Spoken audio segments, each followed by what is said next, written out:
Unobstructed sunlight for the fans and the broadcasters. So tonight we're taking the broadcasters into the stands. Hello. We got some friends coming by. Some all-time Marlin-type friends coming by. It's a cavalcade of stars and fun as we shut this sucker down.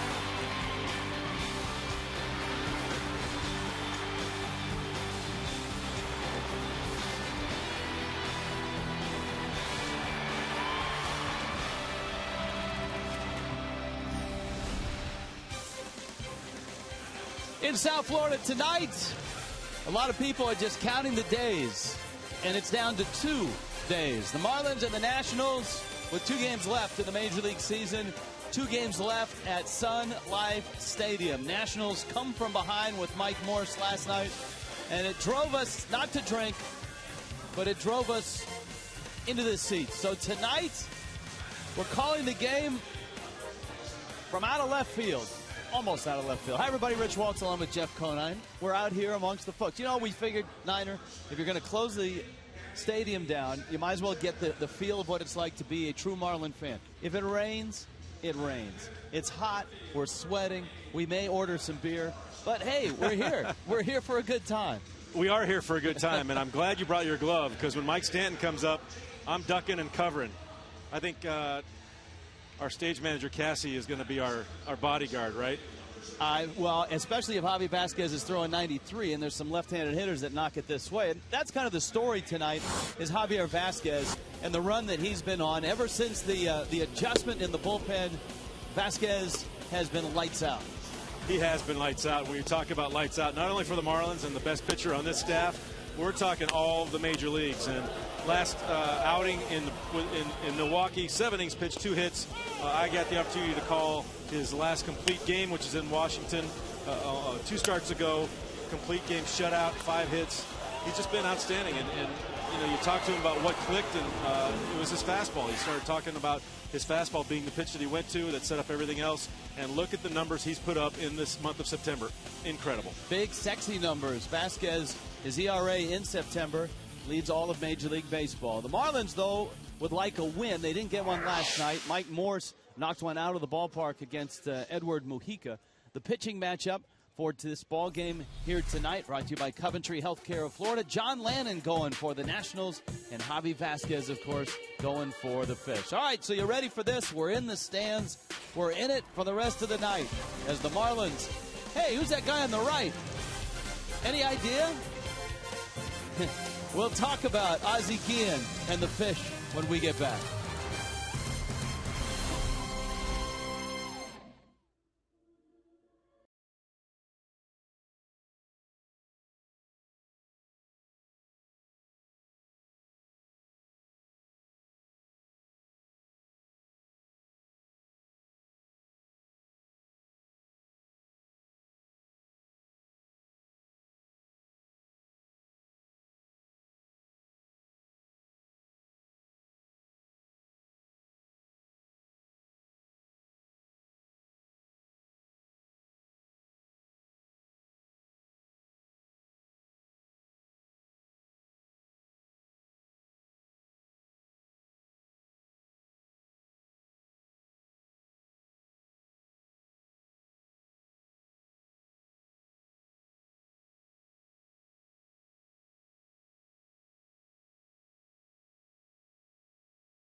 here on what looks like a pleasant night for baseball. Let's head across the diamond to Craig Minervini. Craig? All right, thank you very much there, Rich. Good to see you down on the ground level here tonight. And for the Marlins, well, everything is pointing in one direction as far as their new skipper is concerned. The only thing we can say is nothing official yet, but everybody from A to Z is reporting that, including Ozzie Guillen, by the way, on his own website about 3 in the morning for 5 minutes, that he is coming down here, and we may get the official word in a day or two. But we did want to get the pulse of the players on the big news that it looks like Ozzie Guillen will be their next manager next season. I'm excited. I think it'll be a good, fresh start. He's kind of a no-nonsense type of guy. Which is Jack is the same. He's not afraid to call out players in the media either. So I think Ozzie would probably just do it a little more colorfully, and which might not be a bad thing with a young team to get some attention to some guys around here. So I feel like people, the Latins especially, are going to like what he's going to bring, because he is fiery and he's going to let you know what you're doing, and he's going to let you know if you messed up. And I think that's something that we probably need here to, get us going and try to, get on a winning track. It'll be good for a younger set team to, get somebody that's going to, get up in your face and tell you, what needs to happen, and if you've done something wrong, then address it. Great money, great money. I think that's what we need. Very aggressive to manage. He got experience, He talk, he talked a lot with the player. He talked a lot with the media, and that's what I like. That's what we need. Yeah, we signed Omar, right? That's cool. Yeah. That too. Oh, and the other one. Oh, the Ozzie thing. Yeah. Yeah. I don't know much about him. Yeah. I'm excited to meet him, and excited to get to know him, and hopefully he keeps it loose and get us the opportunity to win games. All right, so from the rumor mill, could be a press conference as soon as after tomorrow night's game on Ozzie. And this close, 2-year deal, $8 million for Omar Infante. As you saw, he was very excited to talk to us about Ozzie, and it looks like he'll be here for the next 2 years as well. Nothing official on either two of those. That news could be coming any moment. It'll be exciting. But hey, 2 more games to go. This should be fun too. Rich and Niner are ground level calling this one tonight. Some former Marlins in the house. And we'll have it all for you next on Fox Sports Florida.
Toyota moving forward.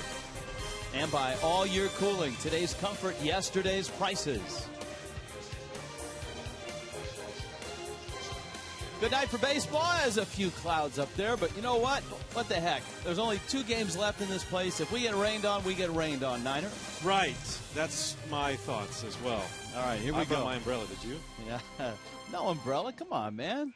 Marlin fans, you can't bring umbrellas into this stadium. I forgot. You were right. No, Next year, we got a gigantic umbrella that covers everybody. Nice. All right, here's Javi Vasquez now. He goes to work on Ian Desmond, Roger Bernardina, and Jason Worth. And Vasquez deals a fastball for a strike, and it's 0-1. Desmond last night, along with the rest of the Nationals, came roaring back with 3 runs in the 9th. Desmond had a base hit in that 9th inning, and that was just the warm-up act. Michael Morse got a hanging split finger from Edward Mujica and put it in the seats. That one is lined into center field. That's a base hit. Brian Peterson picks it up, and the Nats are off and rolling. This is one of the hotter teams in baseball right now. As the Nationals lineup, brought to you by Warren Henry. You saw Desmond. Now meet Roger Bernardina. Jason Worth in center field tonight. Michael Morse, the Nova High School hero, in left field. Danny Espinosa at second. Miami native Chris Marrero at first. Wilson Ramos, the catcher. Steve Lombardozzi, good young prospect, at third. And John Lannon hits 9th. And here is Bernardina with Desmond at first. The Marlins gave up 5 stolen bases last night. A 1-hopper, a flip to Infante, and a quick 6-4-3 double play. And with that nice defensive play, we'll take a look at the opposition defense. I'm sorry, the Marlins defense. Logan Morrison, Brian Peterson, and Mike Stanton in the outfield. Matt Dominguez, Emilio Bonifacio, Omar Infante, Gabby Sanchez round out the infield and the battery. Javi Vasquez, John Buck, all brought to you by Warren Henry. Let's take a look at that nice defensive play by Emilio Bonifacio on the short hop. Nice easy play over there for Omar Infante. To a second baseman that's going to be here for at least the next 2 years. Infante today signing a 2-year contract extension for $8 million. And so Infante, who's played so well defensively, has been such a nice addition, not only on the field but off the field. And the Marlins, seeing that and the importance of that, have extended him 2 years. So Infante for the next 2 years. So get used to Omar up the middle. It's been fun to watch him throughout the season. It's been fun, and a very professional way he goes about his business. Obviously, Gold Glove caliber second base, which really solidifies the middle of this infield, and I think one of the better 2-hole hitters in the National League. Jason Worth at the plate. The count's 0-2. Vasquez right back to work. Keep that glove handy there, Rich. This glove has not been used for, let's see, 1985. Really? Yeah, last game. I'm not too confident in the structural stability of the leather. San Jose State. That was the last game that this glove saw. Wow. It was a good game, though. Was it? Yeah, it was. I was 5 for 5. Really? Yeah. That's a way to go out on top. And we didn't know it was our last game either, because we thought we were getting into the tournament. We won our conference. It was a non-conference game against San Jose State, and we won that game. And we did not get a bid to the tournament, and that was it. Wow. Vasquez at 0-2. Got him. Fastball. Javi, 8 pitches. He's extended his scoreless inning streak to 26 in a row. How about that? We're in the seats. Glad to be with you tonight.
Care de Florida.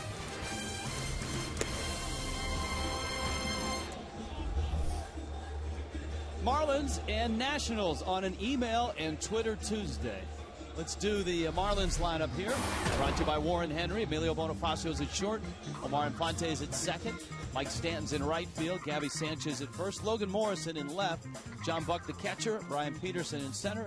Matt Dominguez hits eighth and plays third. And Vasquez, a career .204 hitter, is in the 9 spot. This is John Lannon making his 33rd start this season. Bonifacio last night going 2 for 5. He's at 296. And Lannon fires a fastball up. It's 1-0. So you go 2 for 5 and you get 1 point in the quest for 300. I think Craig Minervini did some quick math and said he'd have to go 4 for 9 in this next 2 games to get his average above 300. How is Craig's math these days? I'm not sure. I think the Craig staff might want to check that math because it might be off. I might believe Craig's math before the Craig staff's math. Whoa. Hey, hey. Hey. We'll get to our first email in a moment. Bonifacio standing in. And there's Lannon's off-speed pitch. It's 1-2. There's not much to talk about tonight. Not much has happened in Marlin land over the last 24 hours. No, it's been very quiet. Very quiet. Very quiet in Marlin land. No contract extensions for second baseman. No manager on the way here. No retirement of current manager going out. Breaking ball, swing and a miss. Down goes Bonifacio. All right, if you'd like to be a part of the show, if you're at the ballpark, you can just come down and sit with us, or you can email us. FoxSportsFlorida.com is the website. Scroll down, scroll down, scroll down, scroll down. Email the booth. Or you can go to Game Connect on FoxSportsFlorida.com and click on the Marlins Nationals, or just send us a tweet, FS Marlins. Here's Infante, and he takes inside. It's 1-0. And yes, indeed, I have been informed, Rich, that Craig's math is off, and a 4 for 9 before that strikeout would not have made it. It would have been at 298. So we need a better than 4 for 9 the last 2 games now, obviously, since we've got an 0 for 1 tonight. Well, but I think I've got somebody working on it. We're going to find out exactly what he needs to get over 300. Infante up there now, and Omar rips one down the left field line into the corner. It's a foul ball. We had a good view of Mark Wegner, the third base umpire, who is right 25 feet in front of us. There he is. Got Chris Guccione calling balls and strikes. Mike Everett, Mike Winters on the bases as well. And there we are.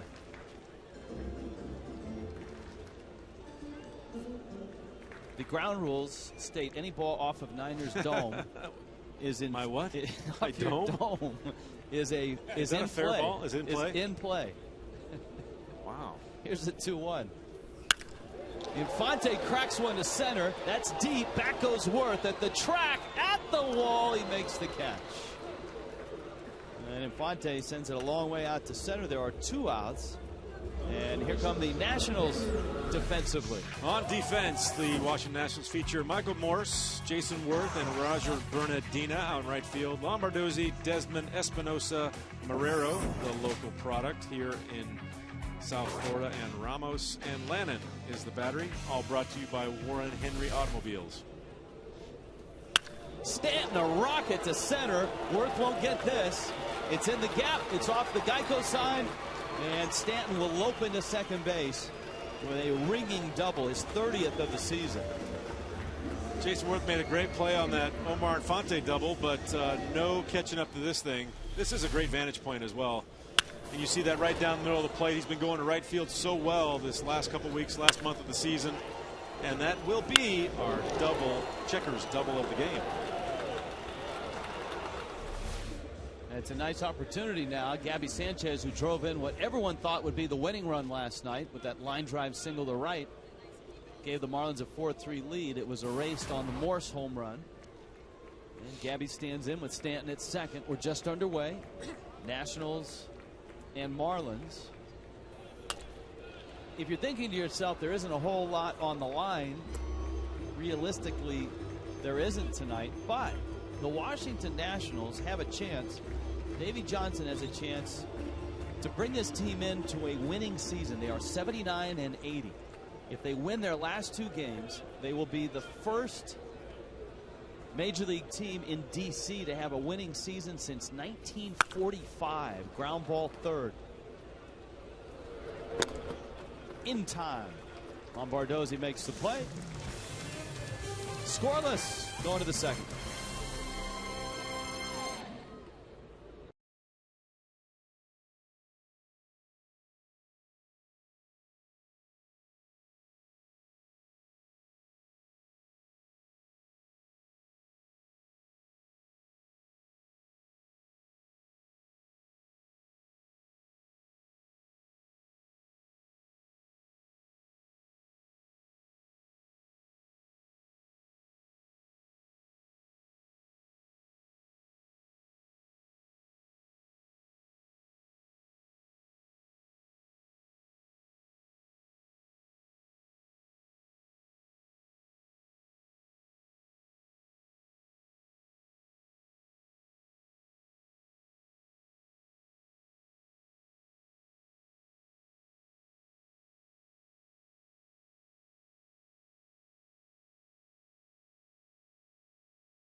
High definition tonight brought to you by H.H. Gregg. Marlins and Nationals. Just 2 games left in the season, 2 games left at Sun Life Stadium. And Mike Morse has great memories of this ballpark. He said it last night. He used to come here as a kid. Talked about the 2003 World Championship team that you played on, Niner. And for Morse last night, what a moment with 2 outs in the 9th and a couple on. And the Nationals down to their last out. Morse got an Edward Mujica split finger fastball, and he put it in the seats. With authority. Capped off. He was fired up, too, boy. I tell you what, he got back in that dugout. You saw the joy on his face. I don't know if it was because of it in this ballpark or because that was his 30th home run of the season, which might have been it, or he just put the Washington Nationals ahead. It could have been all 3, but a nice moment for him. Well, a great year for him. Morse with the 30 homers, 36 doubles, 94 driven in.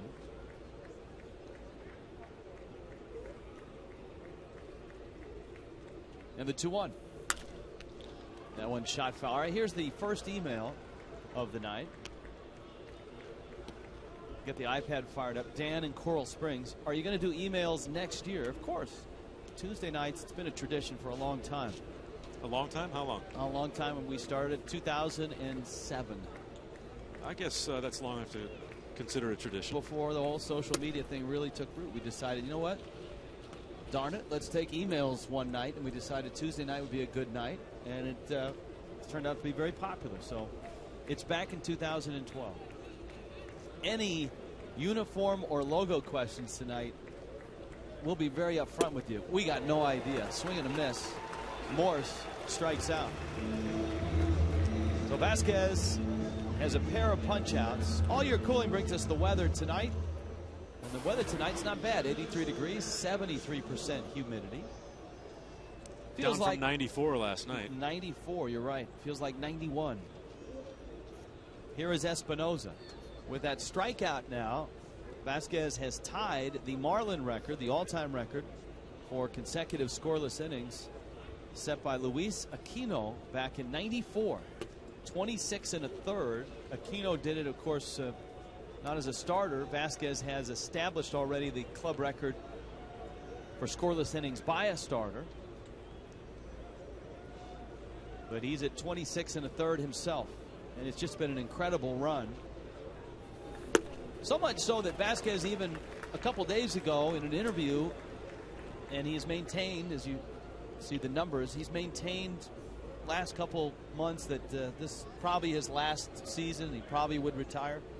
Vasquez stated a couple days ago, he said, you know what, I'm going to wait till after the season, get a month or two away from the season, and then decide, rather than make the decision right now and regret it one way or the other. Decide to come back and then 2 months from now say, not really. Or decide he's done and then 2 months ago figure, hey, I want to pitch some more. Yeah, and talking to him, I think it's definitely a family thing.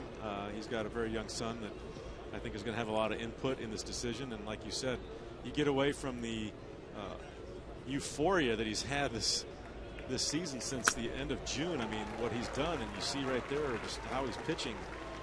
He's in total command. So you get away from that and really ask the family, sit him down and say, what do you guys think, and make a decision together. And so he's got the record now. He's past Aquino.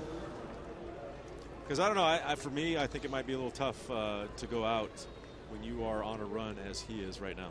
So as your career ended, had you been hitting like 310 with 30 bombs and 90 driven in, would you have been able to walk away at that point and said, you know, I've had enough? I might have, but it would have been a much more difficult decision than the one that I had to make. Chris Marrero, who had almost all of Hialeah here last night, hits one to right, hits it pretty well. Stanton is back at the wall. He makes the catch. But another scoreless inning in the books for Javi Vasquez. That's 27 in a row.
Inning.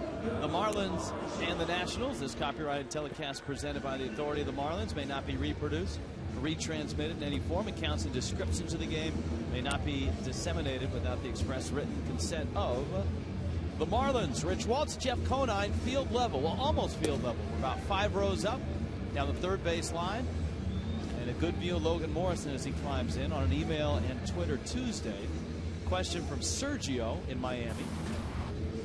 Every hitter pitcher usually has a theme song before coming to bat or coming out of the bullpen. In fact, between innings, they were playing My Sharona by the Knack. Do you guys have a song before each broadcast that you like to listen to?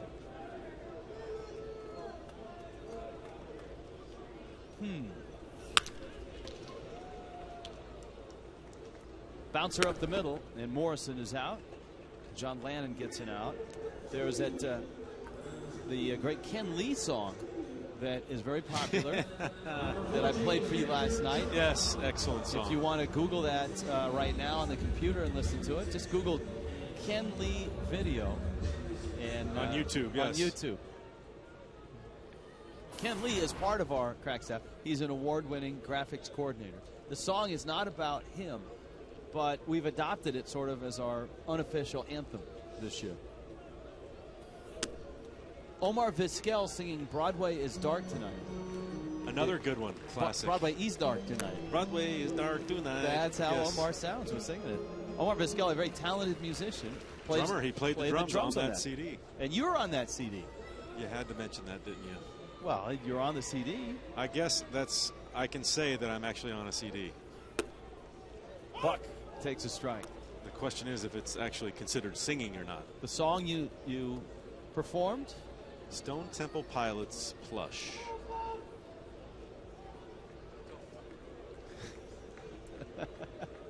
See, you can't hear that at home, but we could in our ears. Buck rolls one our way, and it's a foul ball.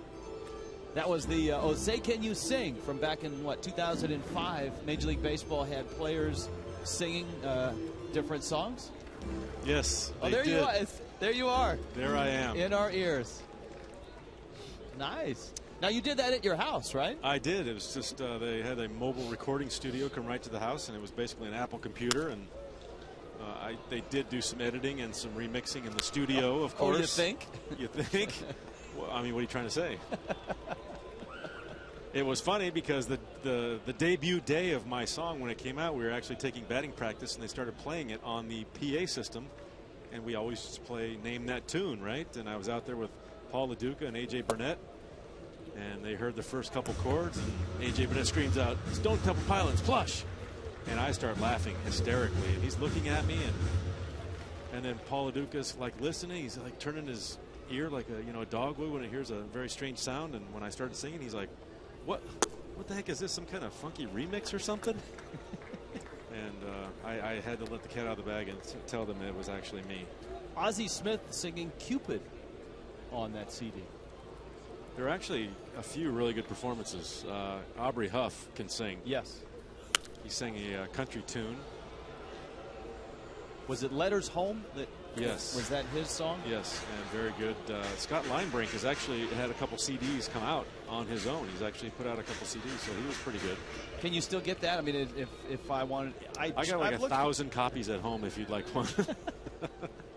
I looked for it on YouTube because we wanted to put Omar Vizquel on, but we couldn't find it on iTunes.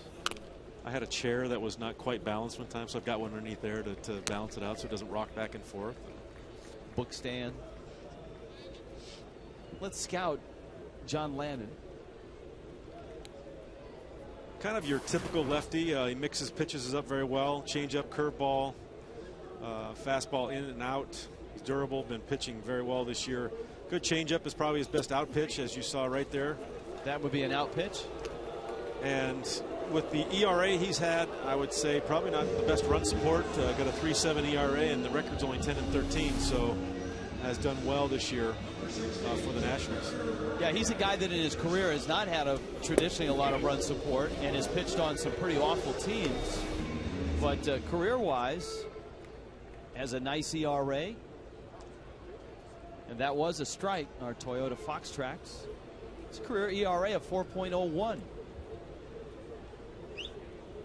But a record of 38-51 coming in. And he's a good guy to have on your staff. He's, like you said in the comments, he's durable, so he's going to give you some innings. You're going to be able to count on him going out there and making his 32, 33 starts a year. Yeah, they obviously, as they start building their team, and as we said, they're just a game under 500 with 2 left to play. Landon's the perfect type of guy for the 4 or the 5 spot in your rotation. Peterson up, and he's behind in the count 0-2. If we're believing the radar gun so far, his changeup is more almost like he's just changing speeds off his fastball. His fastball's been 91 to 92, and you saw the changeup to John Buck at 87, the changeup to Brian Peterson there at 86. So it's more like a Tom Glavine where fastball 90, changeup might be 83, 84. He kind of mixes speeds on his changeup. We've had a lot of emails and tweets wanting to know where my partner Tommy Hutton is. Tommy under the weather and is feeling better. So, partner, hope you're feeling better, and we miss you. actually, he is picking up Ozzie at the airport, but we weren't supposed to say that. Lombardozzi makes the play, whips it across the diamond in time. Hey, we got a special guest coming up when we return.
From Charlie Huff.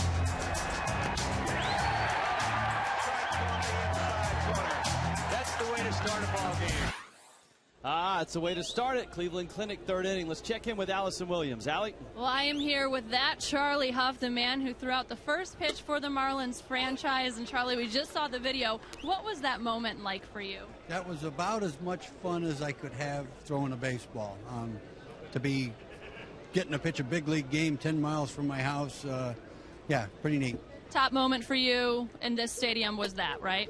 Without a doubt, opening day. And then tomorrow you will get to throw out the ceremonial first pitch. What do you think about that? Well, I just hope nobody hits it. I don't think you'll have to worry about that. You sound a little nervous, though. Has it been a while? Yeah, it's been a while. I don't throw much anymore. Right. Have you been practicing, though? You're not practicing, are you? No. Wing it. Yes. You're Charlie Huff. You don't need to practice.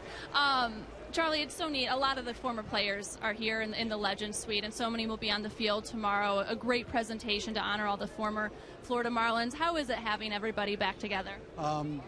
Terrific. I mean, there's guys from our first year. There's guys from the pennant winners, World Series winners, and a couple I didn't even know. A couple I didn't recognize. Yeah, it's pretty neat. Special moment, and I know it's a little sad for you guys to say goodbye to this stadium, or at least to say goodbye to baseball here. Yes, and it's going to be great for Miami to have a real baseball park in Miami for the new Marlins. So we're all looking forward to it. Charlie, thank you. It'll be fun. It'll be fun tomorrow, and it'll be fun tonight because it is Guys and Email Twitter Tuesday, so make sure you get all your tweets to us. I'll be interacting with you on there, and we'll answer any questions that you guys have for myself, any of the guys with the broadcast, and maybe some of the former Florida Marlins as well. Rich? All right, Allison, thank you. Steve Lombardozzi is up. The Nationals hitting here in the top of the third. Just got a tweet from my partner, Tommy Hutton. He said, Ozzie arrives at Fort Lauderdale Airport in 15 minutes. He's actually kidding. That would be Morrison making the catch. But let's talk about Ozzie Guillen. That news broke last night, and everything that has happened in the last 24 hours would indicate that Ozzie is coming here to Miami. May even be here tomorrow night. Who knows? Who knows? But yeah, it was kind of an odd way the way it all went down, don't you think? I mean, didn't finish out the season with the Chicago White Sox. Announced yesterday that his last game would be yesterday's game, which they won. And from what we heard while we were doing the broadcast, there were some hugs and stuff going on in the field, and saying goodbye. And now, obviously, all the speculation of him being the next Marlins manager. It seems like more than speculation. It seems like it's imminent. It definitely does, but until I hear final word, I mean. Until you see him walking out of. I mean, it'll be interesting to see if he's here tomorrow to be part of closing this stadium down. He was part of your World Championship team in 2003. Yeah, coaching third base for us in 2003. And as you see there, released a story about him having a meeting with Jerry Reinsdorf and felt that nothing came out of that meeting, and that's when the goodbyes were said. Got a big endorsement today from Jack McKeon, talking about Ozzie feeling he's the right man for the job. Swing and a miss. Down goes Lannon. 3 scoreless innings for Javi Vasquez, 28 in a row.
Inning, Jack staying hydrated.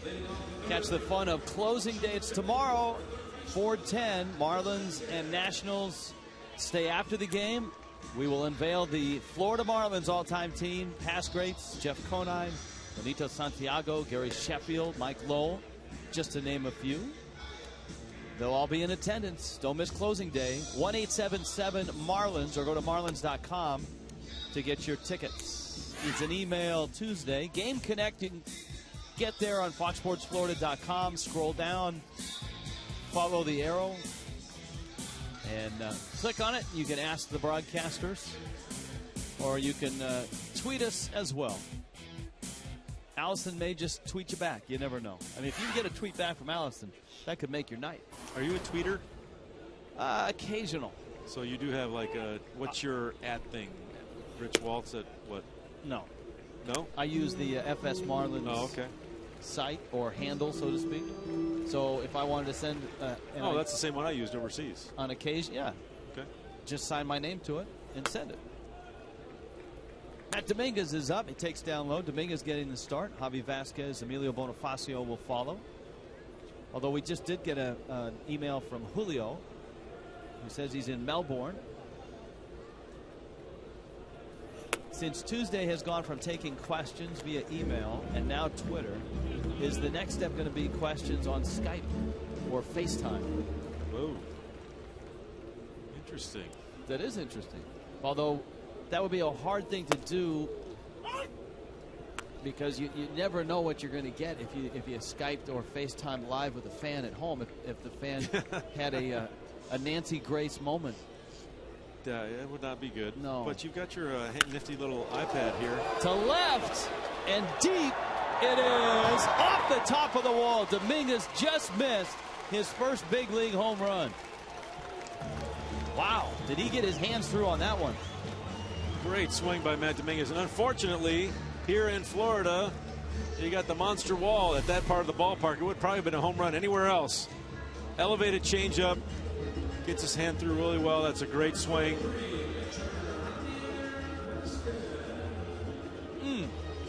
That's a couple of feet away from being his first. And so Javi Vasquez comes up. Vasquez can handle the bat. He is a career 204 hitter, which among pitchers is pretty darn good. That bunt hits him on its way up. It's a foul ball and a dead ball. Dominguez heads back to second. Those are the season numbers for Javi. Marlins have a couple of doubles. Stanton a 2-out double in the first. Dominguez doubling to lead off the third. Hey, Omar Vizquel again makes an appearance on the show.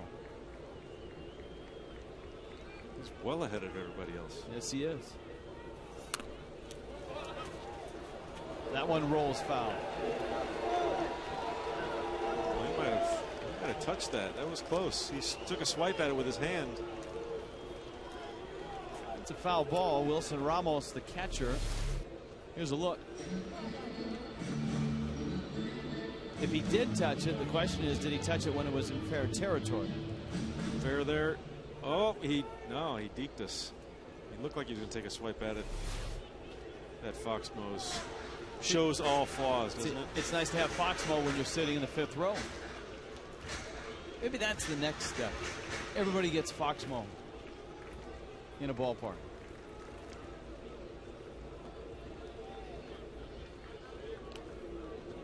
Oh, 2. Drops it down. Gorgeous bunt. Dominguez gets to third. And Javi is out. It's one thing you saw us with our iPad here. That's one thing the new ballpark will have. Wireless. There's no wireless here? There is, but it's really spotty. See, Javier Vasquez's curveball, and he really used his hands well. Get that ball to third baseman, so he has to vacate. So there's no chance of making a play at third base. Nice job. Now Bonifacio has to make it pay off. Remember, he struck out back in the first in his quest for 300. Has hit a bump in the road. He's back down to 295 after a couple hits last night. Bonifacio, left center field. Worth on the run. He makes a great running catch. Dominguez will tag, and he will score. Sacrifice fly for Bonifacio, and a 1-0 lead for the Marlins. And if you had any questions about Jason Worth being able to play center field, he answered them there. Look at this ball. Wow. From our vantage point here, you can see a little bit of white showing as he made that catch, too. Snow cone. That's the second great play he's made so far tonight. Omar Infante sent him back to the track in the first inning, and you saw Jason Worth, as a good center fielder should, put his head down, run to a spot, turn around, and there was the ball. Infante now takes a strike. Steve in Coral Springs has an email. Next year, if Ozzie is the manager and Donnie Murphy hits a walk-off, will you still bleep yourself with the call? Donnie Bleepin' Murphy. Donnie Bleepin' Murphy. Whoever's on the bleep button next year will have a lot of action. Marlins get a run. Bonifacio delivers after a Dominguez double.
In the fourth, the Marlins Golf Classic coming up in 2012. It's the Jiffy Lube and Mercedes-Benz of Fort Lauderdale Celebrity Golf Classic, hosted at the Miccosukee Golf and Country Club. It's on the 16th of February. Marlins players, coaches, other celebrities. Jeff Conine will be there for an exciting day of golf, and it's all for charity. 305-623-6497, or go to marlinsfoundation.com today. Rich Waltz and Jeff Conine in the stands. Our statistician Scott Hopkins down here with us. Cassie Allen is with us. So Jeff and I have a couple people to dive behind in case there's a line drive. Human Shields is. Oh, look at it. It looks so empty. It is. Well, tomorrow night, that's the last night tomorrow night up in that booth. And wait, can I get you a tissue? It can't you come look like you're about to tear enough. up right there. Vasquez makes a nice play and throws out.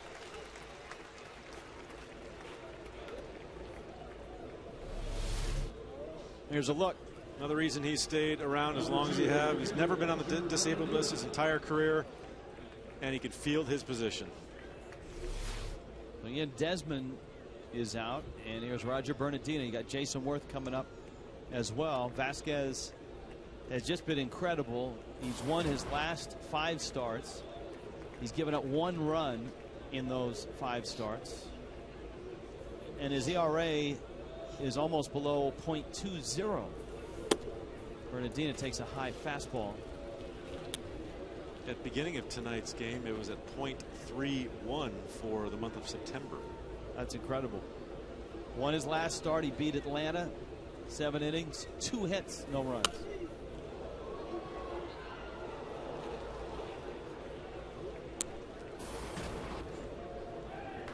Braves are losing to the Phillies in the bottom of the 3rd. Man, did the Cardinals come so close last night to tying that race up.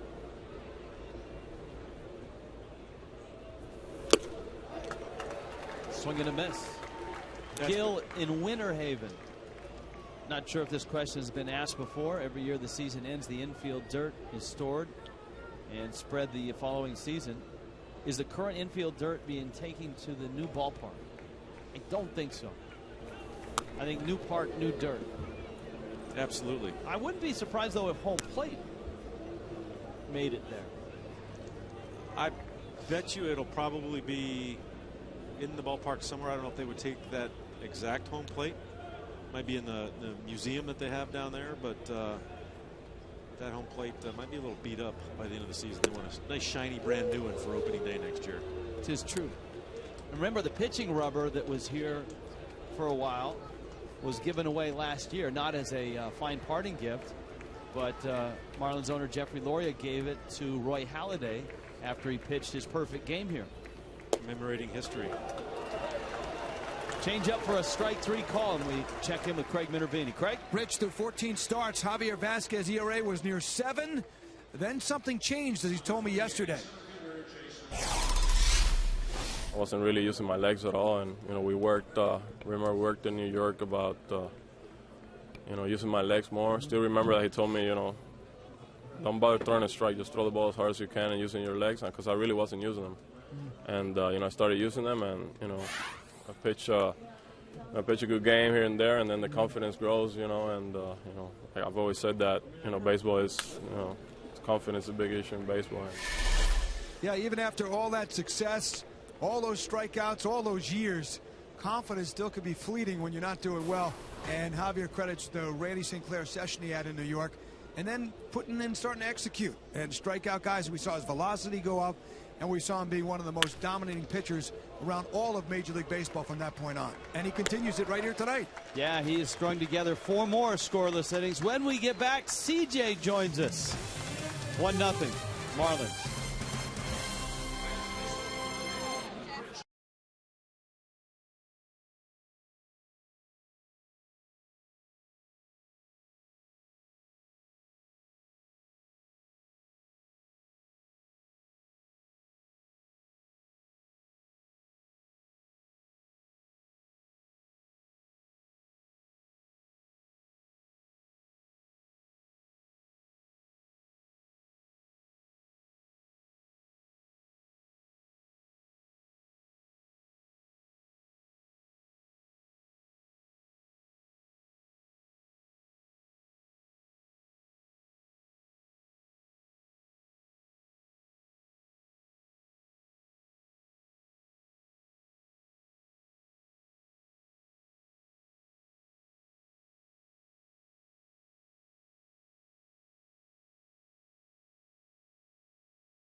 Yeah.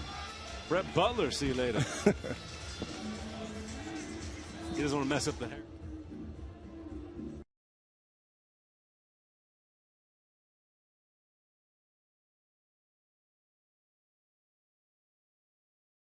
Marlins have a history of great catchers, and one of the greatest joins us now, throwing out Brett Butler there. And then driving one out. That's a blue cedar, baby. And that's Charles Johnson, who joins us now. CJ, how are you? Doing pretty good. How you doing? And it's good to see you. It's nice to have you back in this stadium. I'm sure you've been up in the suite with all your old teammates. It's been a blast from the past, I expect. I tell you what, it's good to see a lot of the guys you played with over the years. You know, you have a lot of memories with these guys, and you spend a lot of time together over the years, from the bus rides to the plane trips and the on the field all the time. And so it's always good to talk and share old memories. Yep. Doesn't it make you feel old, though, when you get up there in the suite and you see the kids that we saw when we were playing? They were like this big. You could hold them in one hand, and now they're like going to college and stuff. I know. It's unbelievable. I can remember, you know, first coming to big league camp, and you see a lot of older guys with their kids, and now we have our kids now, and you know, my oldest boy, 13 now, and he's getting ready to go to high school. So it's amazing how time flies, and I guess it's telling us that we're getting a little older. Yeah, getting. We're there. We're old. We're that old guy now. Now, as a guy who lives here and a guy who played here, it's certainly memories are held in this facility, but you have to be pretty excited about the new ballpark next year. I tell you what, it's going to be great for this city. For a lot of years now, everybody's been talking about, you know, the rain, the heat. So now we finally going to bring a roof to this city, and now there's no excuses now. So now we need all the fans to come out and support this team, and you know, to bring that fan support that we've been needing for a long time. Gabby Sanchez pulls one foul. That's exactly what I was thinking when you talk about the complaints about rain and heat, and you said it perfectly. The excuses are over. If you're a Marlins fan, you have no more excuses not to come to a ball game. I mean, it's going to be 75 degrees and sunny every single day inside that building. Every day. I tell you what, you know, it's been a long time coming. I mean, you're talking about, you know, 97 World Series and 2003 World Series. And, I mean, in a short span of time to bring 2 World Series to a city, it's well-deserved now to bring a stadium now that's a retractable roof, and everybody can come and bring your kids and have a good time. Here's the 2-1 pitch to Gabby Sanchez, who grew up in this area. He takes a breaking ball for a strike. In your span of time with the Marlins, starting pitchers, who is your favorite starter to work with? Who is the toughest to work with?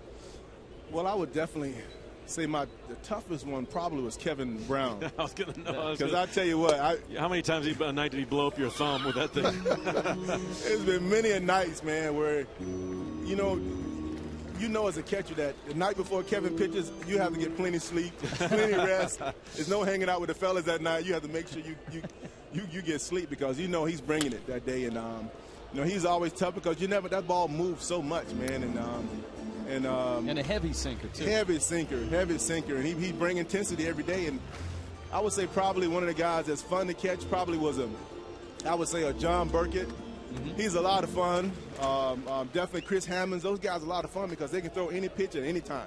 So you come to the park knowing that I can use any pitch at any time. So that's always fun for a catcher. When did you guys know that you had something special in '97? Spring training. Yeah. Spring training. Yeah.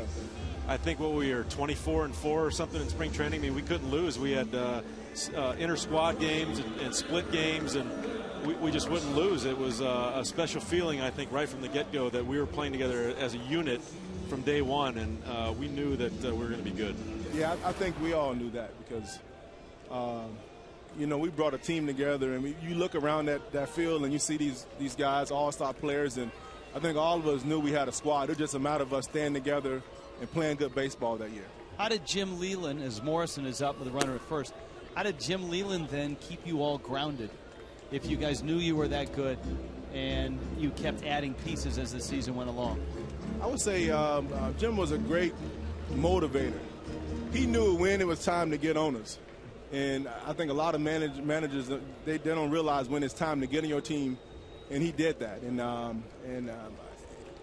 I would say too is that one of the changing points to our team that year was definitely the acquisition of Dutch. Yep.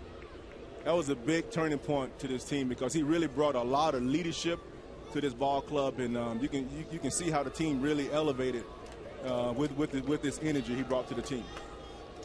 Yeah, even though he took my position and all that, you know, I'm glad you brought that up, CJ. That was nice of you, but yeah, he did. He really at the beginning, you know, obviously I was a little disappointed, but the personality he brought to this team and the professionalism and the way he went about his business, I think really showed everyone how to win, because he was part of that great 1993 Phillies team that did so well, and a good guy to have in your clubhouse. Here tonight, the Marlins have a run with Javi Vasquez on the mound. He has shut down the Nationals so far. Logan Morrison, one of the bright young stars for the Marlins right now, waiting at the plate. He homered and doubled last night, and he pulls one wide of first, a foul ball. Who's your favorite player to watch on this Marlins team? You know, I'm always I really enjoy watching Stanton. I just enjoy that guy, man.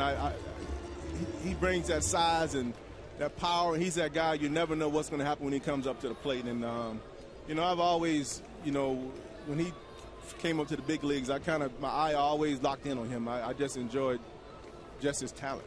Boy, going out on a limb on that one, huh? Morrison really picked a dark horse there, CJ. Morrison strikes out, and here comes John Buck. Who are the you were known as one of the in your era, one of the great defensive catchers in the game. Who do you watch now if you're flipping through games looking for catchers to watch? Who are the guys that you like to watch catch? Well, you know, definitely over the years, Myra, I always enjoyed, you know, watching him catch. You know, over the years, definitely the Molinas. I mean, I've always admired those guys over the years, and for sure Pudge. I mean, that guy there, man. I always enjoyed watching him catch over the years. All right, well, stick around. We got another half inning in you. You're not done yet. Okay. Javi's coming back out. 1-0 Fish.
Your Edge Spotlight brought to you by Just for Men Mustache and Beard. Javi Vasquez has been giving the Marlins the edge for the last 2.5 months. You too can keep your edge with Just for Men Mustache and Beard. Vasquez again tonight has strung 4 scoreless innings out. 29 consecutive scoreless innings for Javi Vasquez. What a run he's on. 1-0 ball game into the 5th. Again, Rich Waltz, Jeff Conine in the seats tonight. Charles Johnson is with us. Big South Florida kid up there right now, Michael Morse. He drives one to center field and deep. Back goes Peterson looking up, and Morse has tied the game. Michael Morse, his patented slap on the helmet, 31st of the season for Morse, and Javi's scoreless streak ends at 29 innings. There's a guy that grew up watching you two play. He talked about it last night on the postgame. Yeah, actually not a bad pitch. He went down there and got that ball. Big, strong kid. I tell you what,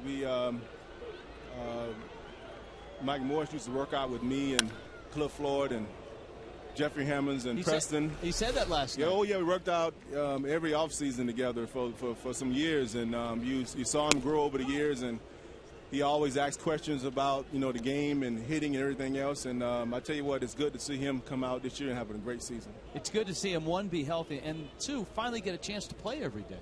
Yeah, I tell you what, a guy like him, that's all you need is a chance to get an opportunity to go play every day, because the talent is there. It's just a matter of getting repetitions every day. So Morse, a long home run in a 1-1 game. There's where we are tonight. We are just, when Mike Stanton was up, I know all three of us were a little nervous. It's close down here. It's close. Very close down here. And I know you talk about, I know a lot of the guys have been asked their favorite moments here at Sun Life Stadium, and I think I probably know your answer, but name one of your top couple of moments here at Sun Life Stadium. I'll tell you, one of my definitely favorite moments is the big hit by Edgar, man. That was just unbelievable. To win that game in extra innings and become world champs, that was definitely had to be my best moment as a Florida Marlins. And no one's going to miss the most dangerous dugouts in baseball. I got news. I'm sure you slid off that top step a few times. Yeah, I tell you what, I was very careful going with it because it's very slippery, especially if it rained a little bit over there. It's very slippery. Didn't want to interrupt your story. I just didn't want to get John Buck hurt over there. No, you get. Believe me, I know about that over there. Yeah, I got goosebumps just you talking about that. Edgar's hit. Yeah, it was amazing. I think a lot of people just don't understand the amount of people that was in the stadium. I mean, you'll probably never see that again. You have 70-some thousand people in the stadium. Now everybody have their own smaller stadiums now with 30-some, 40-some thousand people. So you'll probably never see that kind of crowd again in a World Series game. Yeah, never. And you talk about Edgar's hit. Talk about the last pitch of the division series or the NLCS that year with Livan Hernandez on the mound. I love looking at that replay, and you're about to throw the ball back to him, but no, let's celebrate instead. Now tell you what, let's set the record straight, because everybody talked about the big strike zone for Livan, but Greg Maddux was pitching for the Braves, and how big a strike zone was he getting that night? I tell you what, it is. Yeah, one knee. Let's throw it back. No, that's like. I tell you what, I was very surprised. And one thing I told Livan after that first inning, I said, Livan, we stand away and we stand off the plate away every pitch, because it seemed like this zone was really big that day. And he hit his spots all day, and he was consistent with it, and he received the calls. And Maddux was the same way. I mean, he was literally almost splitting the left-handed batter's box on a right-handed batter and getting strikes called. So we made adjustments. I know I was almost straddling the plate at one point because I know he was going to hit that outside corner or the outside corner, and I had to give myself a chance to hit that ball. CJ, the queen of social media, Allison Williams, is with us tonight. And after this 2-2 pitch, she has a tweet and a question for you as Marrero fouls it off. A-Dub? Well, I have a question from DJ Tony on Twitter, and he wants to know if CJ sees himself managing at any level. Wow. Never had that question before. I would never say no. At this point right now, I'm staying busy with my little kids, coaching my little son travel league baseball team, and my little other older son playing basketball and football. And you never know. I mean, once my kids get a little older, I might decide to get back into Major League Baseball, and hopefully I could pursue a career in coaching. And you never know what happens. You never know what happens. You never say never. Yeah. I mean, look at Conine here. He's all dressed up as a TV announcer now. I know. Anything's possible. Just looking at that right there, anything is possible. And I'll tell you what, I want to make one quick note about the 1997 World Series. Probably the best catching, receiving World Series or games I've ever seen. A collection of 7 games. You and Sandy Alomar Jr. were absolutely unbelievable behind the plate. There wasn't one ball that got to that backstop. And obviously when you're trying to scrounge for runs and you got a guy in third, you're hoping for a pass ball, you're hoping for anything, and nothing got by these guys. It was fun to watch. Appreciate that. Thank you, man. Wilson Ramos swings and misses. 1-1. Vasquez has given up a home run to Michael Morse, which has tied the game here in the 5th. Marlins got on the board themselves in the 3rd, a double by Matt Dominguez. He hit one off the very top of the wall in left center field.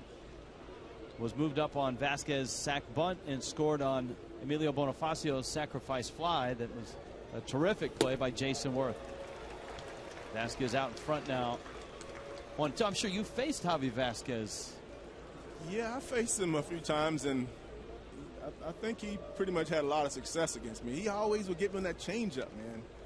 Yeah, he has that great changeup, and I just could never hit it, man. But I tell you what, he had a great career, man. He's been pitching well for a lot of years, and he's still doing it now.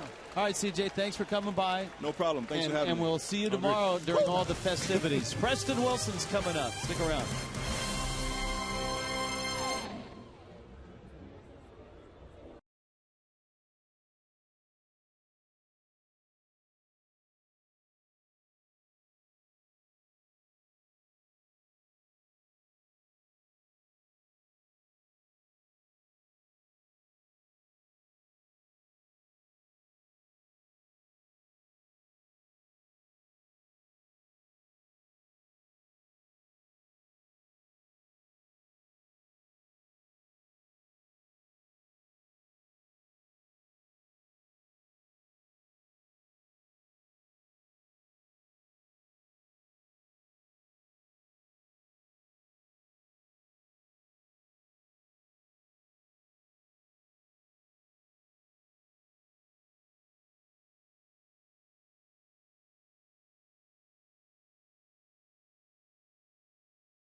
How about another flashback? How about some Preston Wilson highlights? Look at that. He had pop. He could run. He could do it all. Look at him go. Pumping them arms. Didn't even need a slide. Preston Wilson joins us now as it starts to rain here at the ball. Preston, this is it. I mean, we're at the, we wanted to get the Sun Life Stadium experience today. Welcome to the show. How are you? I'm doing quite well. Thank you guys for having me, and this definitely completes the drill. Oh, you know, that to have a little bit of rain. Oh, I get an umbrella. Oh, this is nice. I get it. Sorry, Niner. No, I understand. I understand. He's our guest. I don't want him to get all wet over here. I totally understand. I mean, you know, it's just nice to get a little friendly help out here. You know, I mean, it's what happens when you're around all the time. You're the pro around here. Thank so, you know. Cassie. Yep. You get the occasional treatment. Yeah, very occasional. Well, you guys both had to deal with this as players.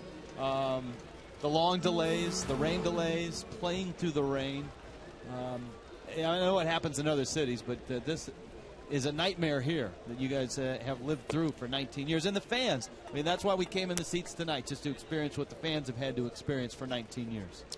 I definitely think that's one of the biggest obstacles that the fans have to overcome here is the rain, because some of them have longer commutes and they want to know, well, should I go to the game? Should I not go to the game? Is it going to be a rain delay? Are we going to get rained on? And, you know, what they got waiting on them a few miles away here is going to eliminate that.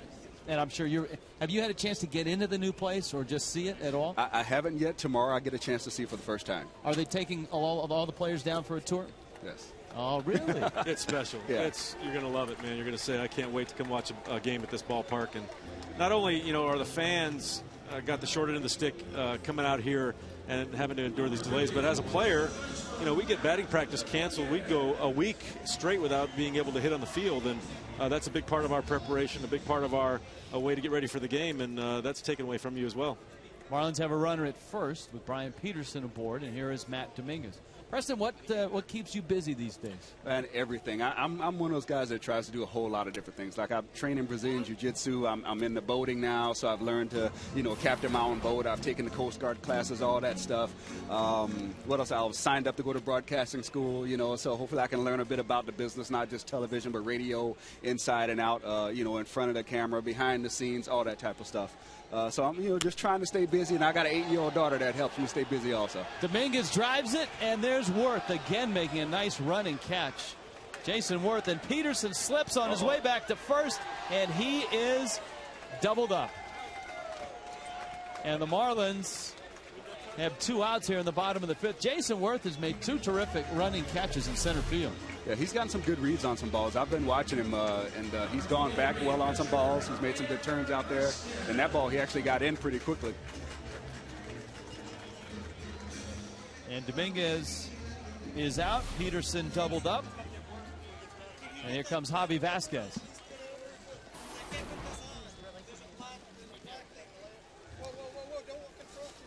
Oh, Rich, you really wanted the experience, didn't you? You just were begging for this before the game started. You're loving it right now. This is what people in South Florida have been putting up with for 19 bleeping years. and I just want to thank you guys for having me here just at the time when the rain decided to come down.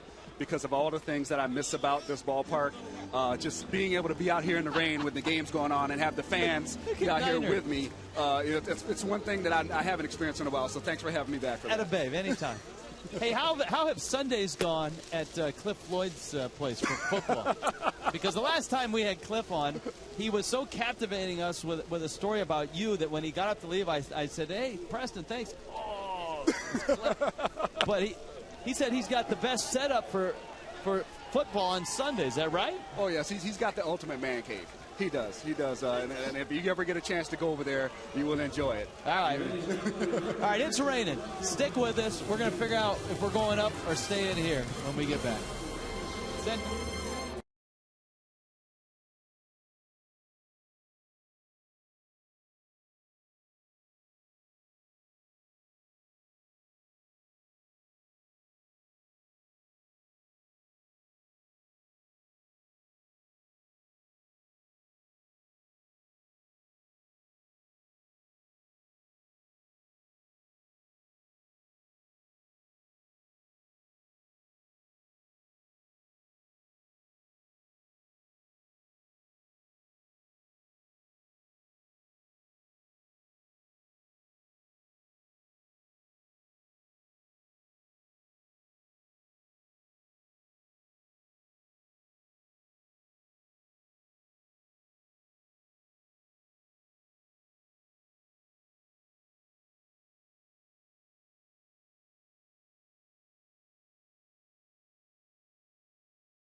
Sun Life Stadium. You knew this was going to happen, didn't you? You knew this was going to here. happen. It had to happen. Try to do the broadcast from field level. I warned you guys these conditions are not always ideal. I'm always stuck in them. Usually I run for cover, but I'm paying the dues tonight. Rich, he called for it, too. It's Rich Waltz's fault. He called for it. He was like, oh, I think we're going to get some rain here today, and we want to be out here with the fans and really get the full experience. And look what's about to happen. We're going to get electrocuted. He should know better than to jinx us. There is a lot of electrical equipment under that tarp. But, hey, you know what? We're going to be much more appreciative of the new stadium next year. And we knew that the last 3 days would be challenging. We had a rain delay in last night's game before the game started. So why not, just send it off in true Sun Life fashion, right? Why not, I guess. Make it memorable. Craig, where are you hiding? I'm ducking underneath the cover for cover here. Steve Labradosi is up for Washington and drills one, and Logan Morrison with the rain tiptoes out there, and Labradosi will dive in with a double for Washington. I'm just beneath the camera here in our little well, out of the rain. It is really coming down now, too, so... Here, wait, let me step out over here. You see me there? You got me? All right. Yeah, I got you. I see you over there. I'm going to run You're back in the over dugout. here. Yeah, right on the edge of the dugout here. You're right, though, Jeff. Rich took on Mother Nature, and Mother Nature won. She always does, too. Here's John Ladner. I thought they were going to put the tarp on, actually, guys, and stop this. But the Marlins went out. In fact, when the Marlins were coming in, jokingly, Jack McKean said, "Good job to Perry Hill, good job," as they were doubled up Peterson. I think, yeah, you might see the grounds crew be active here. You see Javi Vasquez trying to get the mud off of his cleats. So if it gets too much, I think it's going to get treacherous, and they'll put some get Allen back out there with the final dousing of Diamond Dry on the field. Lannon struck out in the third. A bunt could be interesting here with these conditions. Well, especially, Craig, since there's not much grass left on the field, so they're going to be the usual drainage in this place is pretty amazing, but I can already see water puddling up in the that would be the bench side for the visiting team. Is that correct? Yeah, that's where the Kansas State bench was on Saturday. How difficult is it for Vasquez right now to make these pitches in this rain and keep that ball dry? Well, the pitcher has probably the toughest time because of that mound, the way it's sloped in the front. He'll have a tough time with his landing foot sliding on the mound. You can see him playing with his hand right now that his fingers get wet, so that makes the ball wet. That means there's no control over that. So he's by far got the toughest job out on the field right now. 0-1 pitch. Terrific bunt. And John Buck, fortunate the pitcher laid it down, able to get him out as Labradosi moves over to third base. John Buck makes a great play right there. You know that ball is pretty slick when he picks it up after rolling in the grass for a few feet. Made a good, accurate throw. Very cool and comfortable, Jeff, on that play. Took his time. Very cool. You look pretty cool right now, too, Niner. Do I? I feel so cool right now that I don't know. I'm like at the cool scale. I'm probably if there was off the scale. If there was an off the charts, I'd be up there past 10. Doesn't look like that umbrella is going to make it if this rain keeps up, guys. How'd you smuggle the umbrella in here? There's no umbrellas allowed in Sunlight Stadium. When I came over here, I was reminded of that. She tried to take it from me, but she wasn't getting this. Ian Desmond is 1 for 2, having an outstanding season. And base hit over the glove of Sanchez, and Washington will take the lead as Labradosi scores 2-1. RBI 47 for Desmond on the year. Good piece of hitting by Desmond here. Upstairs fastball. It pinched his hands in, got enough of the barrel on it to get it by Gabby Sanchez. If he's playing in his normal position right there, it's probably an out. We're not talking about it, but unfortunately the infield was in to try to prevent the runner from third from scoring on a ground ball. So here's Roger Bernardini. He's a speedster for 2 in the game, into a double play in the first, struck out in the fourth. We're hearing from the weather crew that this is supposed to blow through fairly quickly, so I think they might try to wait this out. I think that's why we're playing right now, Jeff. They usually do look ahead, as you know, on that radar. And if thought this was sticking around, I think they would be stopped right now. I'm looking at my trusty iPhone as we speak and trying to get a read on where this cell's going. I have a feeling their definition of quickly might be a little different than ours.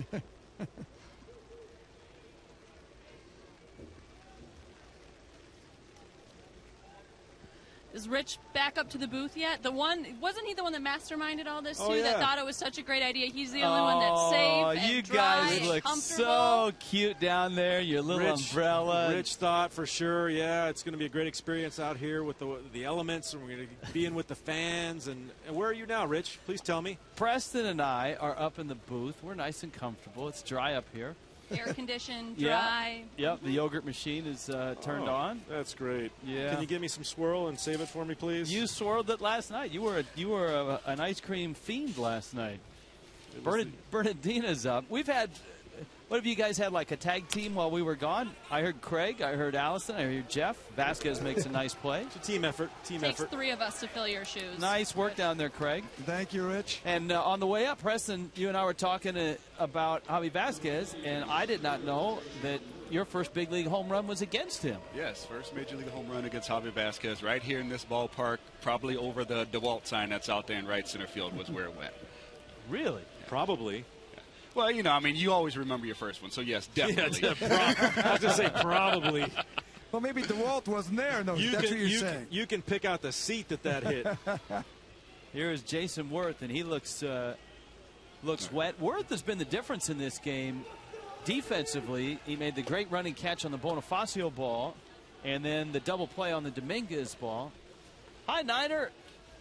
What, are you looking at me? Oh, here I'm we checking are. out my trusty iPhone app, trying to find out how much longer we have to be out here in this rain. And we are sending down snorkel gear for you. Yeah, so. There's a big plus sign with a lot of green around it. Look who's nice and dry up here, pal. Look who's nice and dry up here. You're going to get it. Yeah, I know. Now I feel really bad I didn't give you the umbrella. There's a pitch to Worth, and he fouls it back and out of play. So you guys are going to get the tour tomorrow. You're going to get to see the new ballpark. You're going to take all the players down, all the guys that have come back for the big celebration tomorrow night. You're going to get that tour. I'm excited to see it. They say it's supposed to be a tremendous experience. The ballpark is supposed to be top-notch. And, I'm, as a former player, I'm looking forward to it because I know what the players had to deal with here. But also as a fan, it's going to mean so much to be able to be in a baseball-only environment, to have seats that actually face the baseball field, and to have them not have to worry about being rained on. It's going to be great.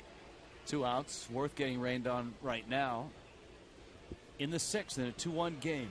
Nationals have a run here. Vasquez threw 4 scoreless innings to start. That one's fouled back. You know what's really cool, and I think people around the country don't realize this. People in South Florida know it. That a lot of you guys have stayed here in South Florida. We just talked to CJ. We had Cliff on earlier in the season. You're here. Alex Fernandez is here.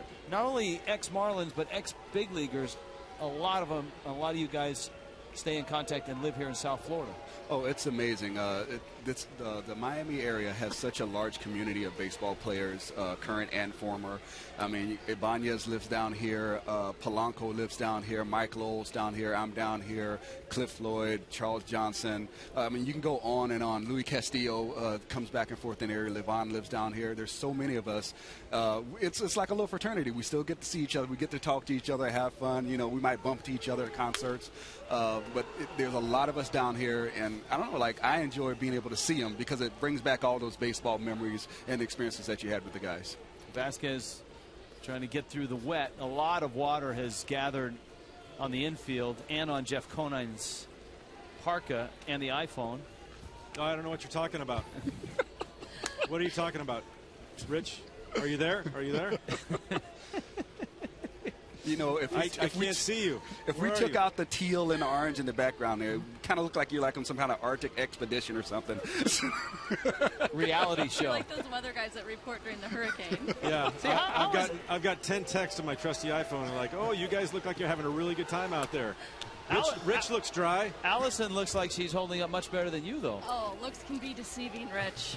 I tell you, Niner, it's really dry up here, though. You should see. I mean, there's no water on the floor or anything. It's you'd like it. You really would. Yeah, I'm sure I will. I'll be up there in a second. You know what, guys? Not it's to broadcast, but to beat up Rich. Yeah, Jeff, it's dry over here too, under the confines here of the dugout. Yeah, I see you, Craig. You look really cozy over there as well. Yes. Maybe build yourself a little fire there in the corner of the dugout. Toast some marshmallows. Vasquez better end this at bat before Niner goes off. Fastball misses outside. And it's 3-2 now. Preston, what's your favorite memory here in Sun Life Stadium? This right here. You know what, man? I have quite a few, but I think I definitely remember just some of the performances of the players that we had, like Alex Fernandez coming here and pitching when he was injured, and just seeing that he gave everything he had to the team to try to help the team get better. Seeing Luis Castillo have phenomenal seasons here, Gold Glove caliber second baseman, and great numbers offensively. It's hard to name just one moment. But, yeah, I remember the people. I remember the guys in uniform and how much we put into trying to get better. How many balls has he fouled off now? Oh, he's just prolonging the agony. It's okay. It's only an 8-pitch AB. Dominguez is going to have to get his waders on here pretty soon. I see his cleats are sinking into the Sun Life Stadium mud at third base. There's a pretty good quagmire over there at third base, both at the bag and back on the outside edge. Good word, by the way, Rich. Quagmire. Here's the 3-2. Oh, nice changeup. Got him. All right. Jeff and Allison. Let's go. Get out of the rain. Thanks, Rich. Do we have your blessings on the rain? Come on now. Come on. I won't leave you, partner. I won't leave you. Come on.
Brought to you by Coventry Healthcare of Florida, lighting the way to better health. It's wet outside, but up here in the booth, it's nice and comfortable. Mike Winters, the crew chief, talking with the umpires. Rich Waltz, along with Preston Wilson. Part of what will be a great celebration tomorrow on closing day. I'll bet you've seen guys over the last 24 hours that you haven't seen in a long time. You know what, I have, and there's guys that may have been Marlins a year or two before I got here, but I knew them through baseball, and it's nice to be able to sit down and talk to them. Of course, all the funny stories come up and all the experiences that you had playing, but baseball players are genuinely nice people. There's not very many baseball people that you're going to meet that you just, aren't down to earth and nice guys. So it's really great to see those guys, and you share a common bond, and it's great to be able to share it with them. Now, you were part of the Marlins as the Marlins were building. I mean, there was some good young talent when you came along, wasn't there? Oh, absolutely. I tell people all the time, when you look at the Marlins teams that I was fortunate enough to play on, we may have struggled early, but all around the field, we had guys that turned out to be all-stars. We had Mark Kotze, Cliff Floyd, Mike Lowell, Alex Gonzalez, Luis Castillo, Derek Lee, we had Charles Johnson. We had a whole squad of guys that ended up being all-stars that maybe if they didn't do it here, they ended up being somewhere else. So the talent was definitely there. And that's, not even to mention the pitching with A.J. Burnett, Brad Penny. Beckett came along. Yeah, Beckett came out. Just go on. And there was a lot of great talent that came through here. Unfortunately, we were kind of forced into Major League action a little bit before we were ready, but it worked out well. We got the opportunity, and the talent finally came out.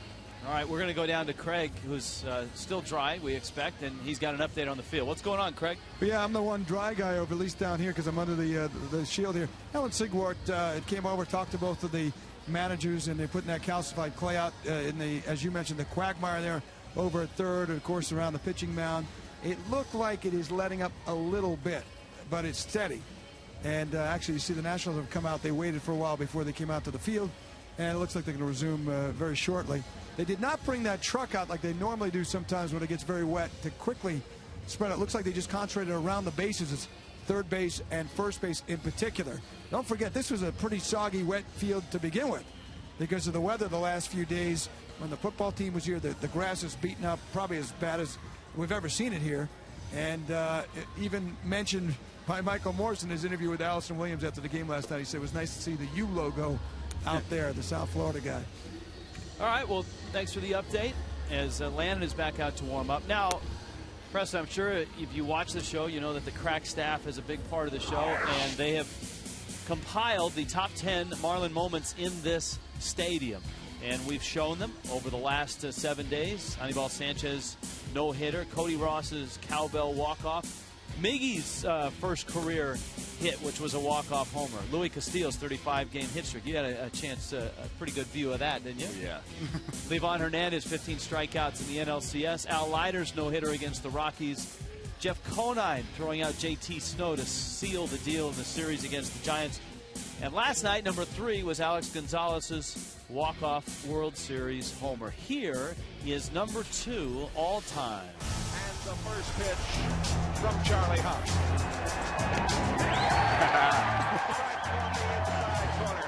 That's the way to start a ball game.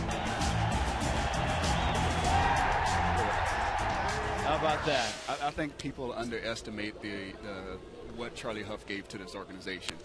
He instant credibility. He was able to give this team a lot of innings. It was a startup team, and he was able to give them a lot of innings. And I mean, this organization owes a lot to Charlie Huff, and I don't think people quite give the due to what he gave to this organization. Charlie Huff here tonight, and made an appearance earlier with Allison Williams. Oh, he's here! Jeff Conine made it back to the booth. And look, Preston. Ice cream in hand. Ice cream in hand. Bonifacio has a base hit down the third base line. Bonnie at second, thinking about 3, and he pulls up. And it's good to see Bonifacio get a hit. He's 1 for 2 tonight as he tries to get to 300. I know what it's good to see. It's good to see me dry in a booth. Bonifacio just snuck it right down that treacherous area at third base by Lombardozzi. And so the Marlins have a runner at second. And here comes Omar Infante. So a double here in the bottom of the 6th to lead it off for the Fish. Infante is 0 for 2. But as we expected, Preston, we knew that Niner would stop by and get that. I feel I deserve a sundae. After what I just went through, I feel like I deserve some ice cream. Where's the cherry on top of his sundae? No fruit. Interns. No fruit in my sundae. We got ice cream, we got hot fudge. That's it. There's no shame with that whatsoever. He just came up just bold like. No, man. He's You're the lucky Iron I Man. didn't sneak up behind you and choke you out. That's what was going to happen. He's the Iron Man. He can eat what he wants because he'll go on like a 5-hour bike ride tomorrow. Yeah, he's somewhat superhuman. You know, there's a few guys in the major leagues that if something goes down on the field, you want on your side, and he and Lenny Harris are top 2 on my list. Yeah, I wouldn't mess with Lenny either.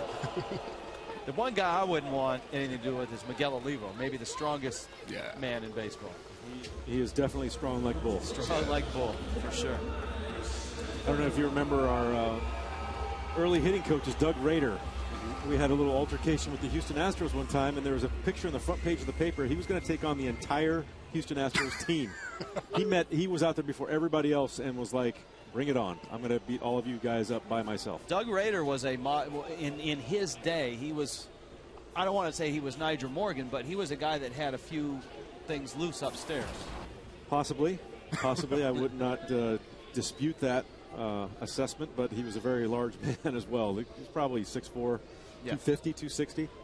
Yeah, that's a lot of human being. Too. Talking about strong like bull, this man right here at the plate, I can't even call him a kid, you know, after I see how hard he hits the ball now. This is a young man right here that's he's got a chance to do some really big things in this game. Still 21. He won't be 22 until the season is done. Landon steps off. Hey, it's an email Twitter Tuesday.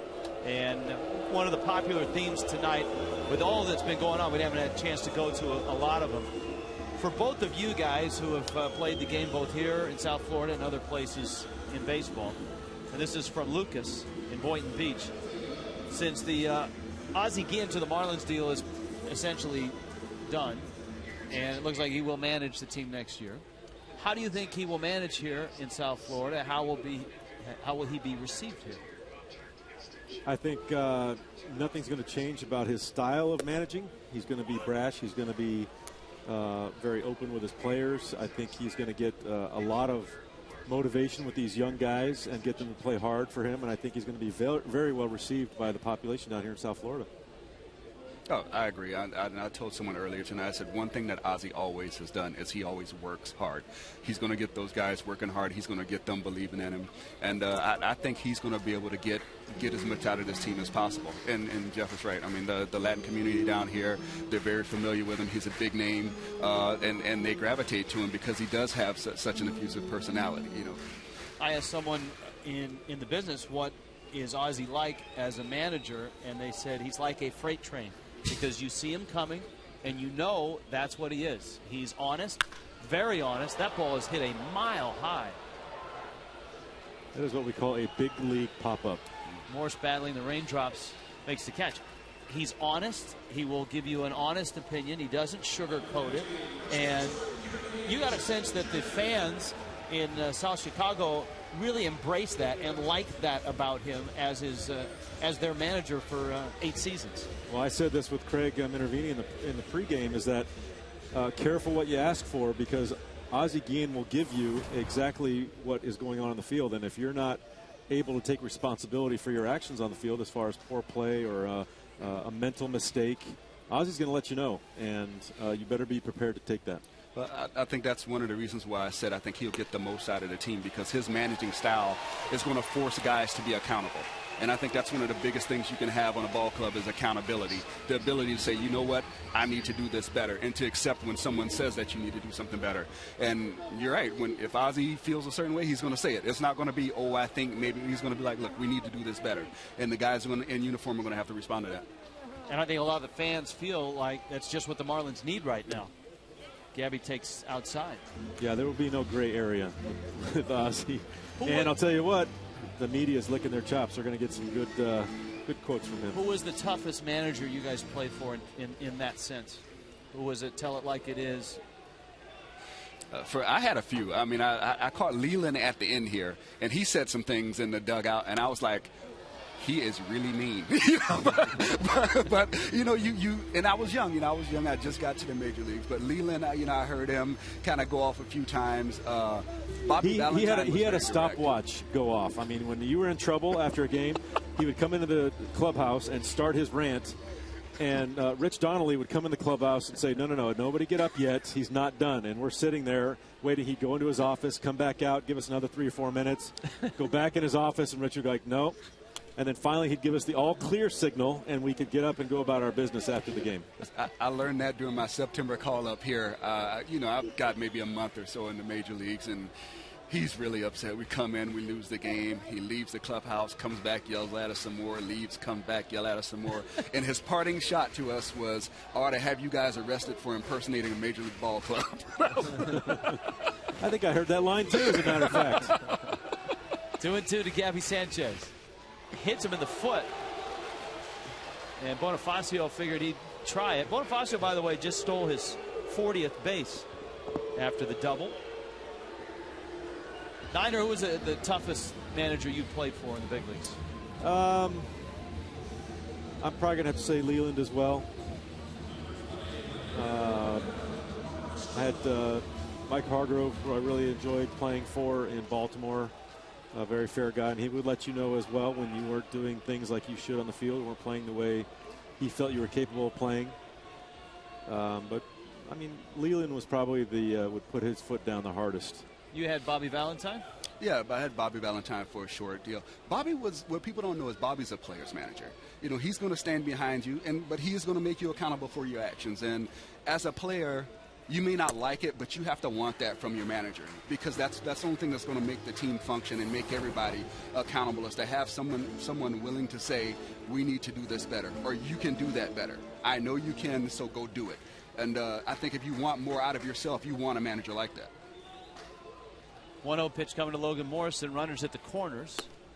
Landon doesn't seem to be handling the trouble on the mound right now. He's fidgeting. Lost a little bit of his sharpness, a little bit of his control.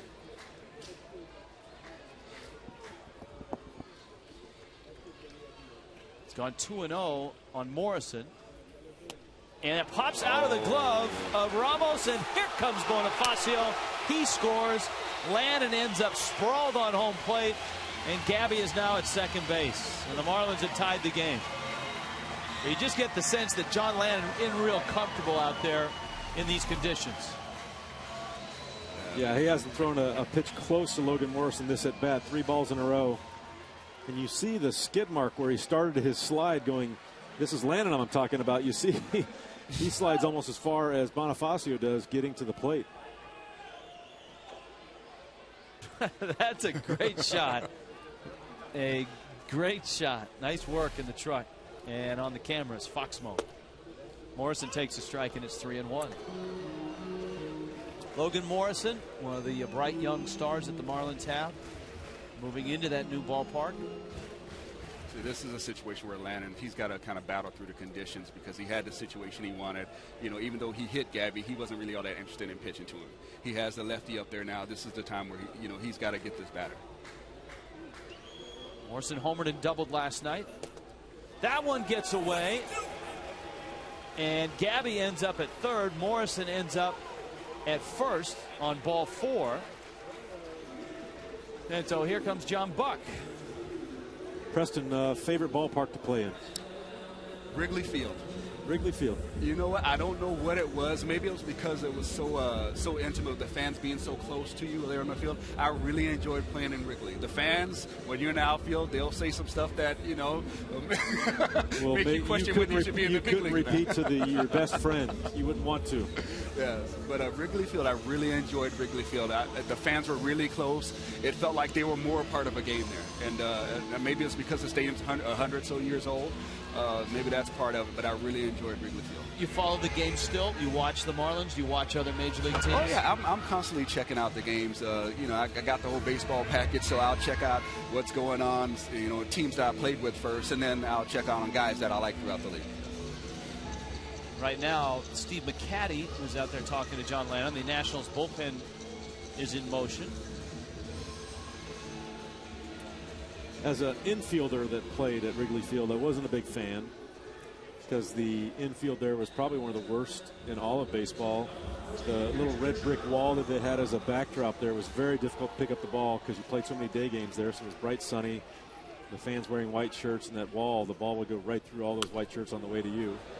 Buck fouls it back. But yes, the nostalgia, the intimacy of that ballpark is, I mean, you look there, you look at Fenway. Now, both you guys play American League and National League? No, I was only You were National only League. National League. Yes. Niner, you were in Baltimore, so you had a taste of the American League. Yeah, I was really lucky. I think I played in 44 different stadiums, because I was kind of old enough to have played in the old ballparks, and then they tore those down. I got to play in the new ballparks because I was a flip-flop league, so got to see a lot of cool places to play. Marlins have rallied for a run to tie this game. Lannon with a 1-1. There are definitely some ballparks that you don't miss, though, like the old Pittsburgh ballpark, the old Cincinnati ballparks. Like, those are some ballparks that you don't miss. Olympic Stadium? Yes, yeah. Absolutely. I'll bet you a lot of players, and it's been vocalized over the last week, a lot of players have said they're not going to miss this one. Chipper Jones was pretty very honest. vocal about that.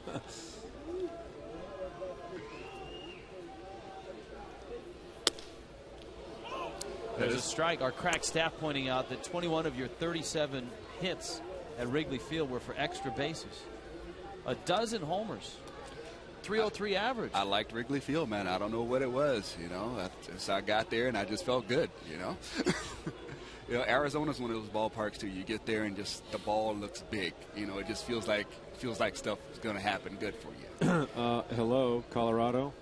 Yeah, Colorado. Beach ball, maybe, in Colorado? Yeah. Colorado was definitely good up until, I want to say, when the Yankees came in. I don't know what year it was, but it's like 2001 or 2002. The Yankees came in and set the record for runs in a series, and then the Rockies put the balls in the humidor. so that kind of changed the game there. But, yeah, definitely when Colorado was first there, in 99, 2000 years in there, the ball was flying out of there. Buck fouls it back. Now, you had a dozen homers in Arizona, 4 homers in Colorado. Against the Rockies. Against the Rockies. Yeah. Had a monster season when he played there, though. Yes. You know what? Were you a Blake Street bomber?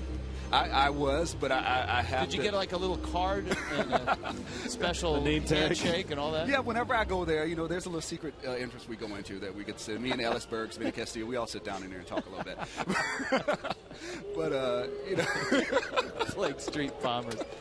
I just remember that poster of all you guys, you know, with the puffing your arms out. I have out. to admit, I was a beneficiary of being in a lineup with Todd Helton and Larry Walker. You know, I played here, and I had some good seasons here. You know, but we were all young. We weren't established yet. We were being established at the same time. We had a young Derek Lee, a young Mike Lowell. Cliff Floyd was a couple years ahead of us. You know, but when I got a chance to go to Colorado and have Larry Walker and Todd Helton in the same lineup with me, they're not thinking about me anymore. You know, my first year here, I'm hitting cleanup. When I go over there, you know, even though I'm a little bit more established, I'm still hitting 5th and 6th to start the season off because they're worried about Helton and Walker. So before long, I'm starting to get pitches to hit, and I'm like, hey, I like this. Preston, it's great to see you. Thanks for coming by. Thank you. And say hi to Cliff for me. Will do. Thank you guys for having me. All right.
Say hello to our friends, Joe and Cookie. Hi, guys. Hi, Rich. How you guys doing? How are you? Hey, guys, I'm dry now. Much better. Thank you. What is that? Do they send you down there and they send Rich up there? What's going on, Jeff? That is something I'm going to be looking into. You guys are all wet down there. That's called taking one for the team.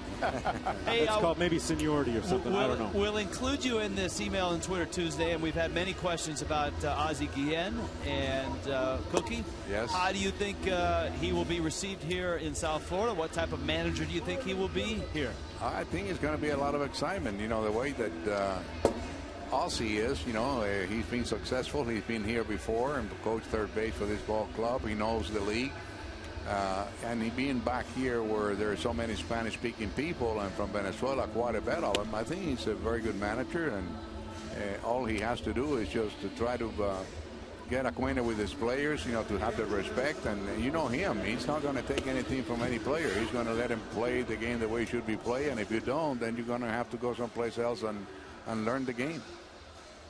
Well, I don't think there's any question about that. And he certainly had a very nice run in Chicago. a fan favorite in Chicago. Marlins got a chance to see him a couple times in interleague play. That was last year in Chicago. He's very outspoken, so the press is going to have a good time with him. No question about that. He's a very passionate guy. Yes, he is.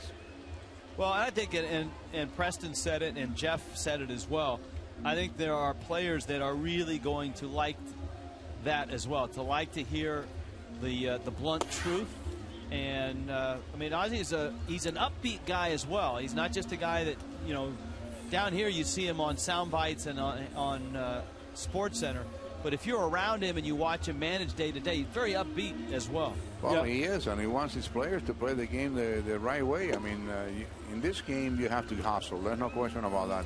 You give 100% on the field, and that's all that a manager can ask. But if you're not playing right, you're not doing the right thing, you can't butt a guy over, you can't move a guy over, he's going to let him know. I say, hey, this is not the way we're going to play baseball.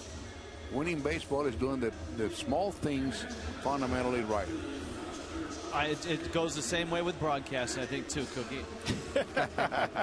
Have a good show tonight, guys. All right, guys, stay dry. All right, I will now. Thanks. I'm sensing we're growing apart. No. We're still as tight as we've ever been, Rich. Let's take a look at the wild card standings, Jeff. Here they are. Here's what's going on. Look at the Braves. My goodness. The Braves down 6-0. And on the flip side, look at the Cardinals. Boy, what an opportunity they had last night. They couldn't get it done in extra innings. And right now, Houston is all over St. Louis. That game is in the bottom of the third.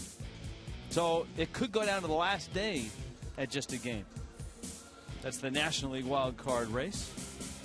In the American League, Boston beating Baltimore 5-3. And the Yankees right now on top of the Rays in the 6th. Wow, that's great stuff right there. Who would have thought at the beginning of the month of September that we'd be looking at the second to last day of the season at 2 wild card races going down to the very end? Well, as Javi warms up, and as you guys will find on your tour tomorrow, as all the former players are going to get the White Glove tour of the new ballpark. Full season ticket plans are available right now. The Diamond Club is already sold out. Several other premium areas are close to capacity. You can get your seats today. Call the new Marlins ballpark sales headquarters, 1-877-411-2012. Or go to marlins.com/new ballpark, Marlins baseball. Catch our moves, and the move obviously starts in less than 2 days. Look at Javi Vasquez. Yes, he's given up a couple runs, and that snapped his scoreless inning streak at 29.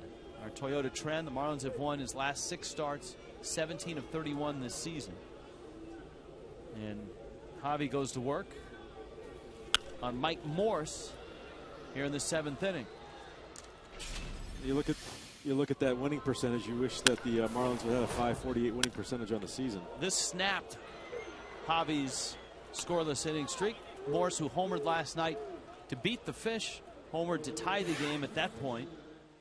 1-1. Nationals took a 2-1 lead with a run in the 6th. Fastball misses up and in to Michael Morse. Been told that the Yankees had the bases loaded and nobody out, and the Rays just turned a triple play. Do they turn one like once a month or something? It seems like I've seen Tampa Bay turn a number of triple plays. You got Evan Longoria at third base who can start him. That can happen.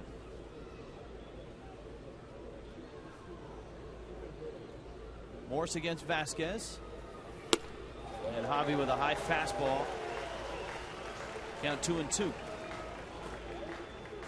That's been one of Javi's most effective pitches. When you see go back with all these successful starts that he's had, is that high fastball. He'll climb the ladder and put it right where they swing through it pretty much every time. 2-2. Got him. 93 on that fastball. It's an email Tuesday and a Twitter Tuesday. We've had plenty of guests and excitement and rain. And so we haven't had a chance to get to all of them, but we'll try to get through a few of them.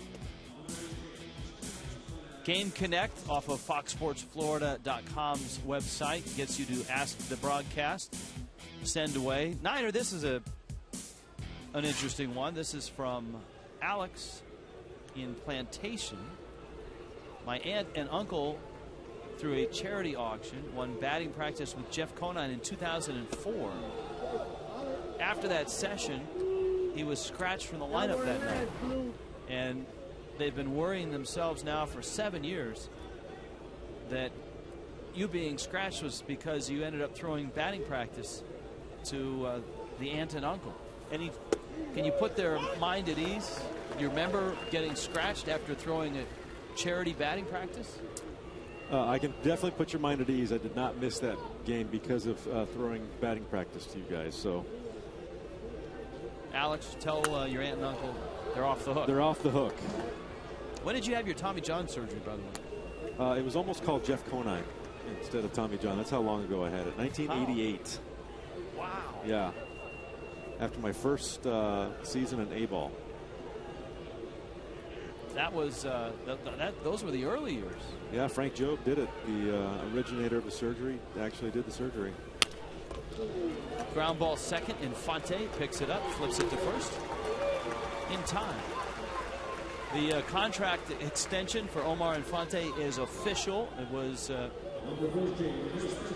the news got out this afternoon, but it was announced that it is official.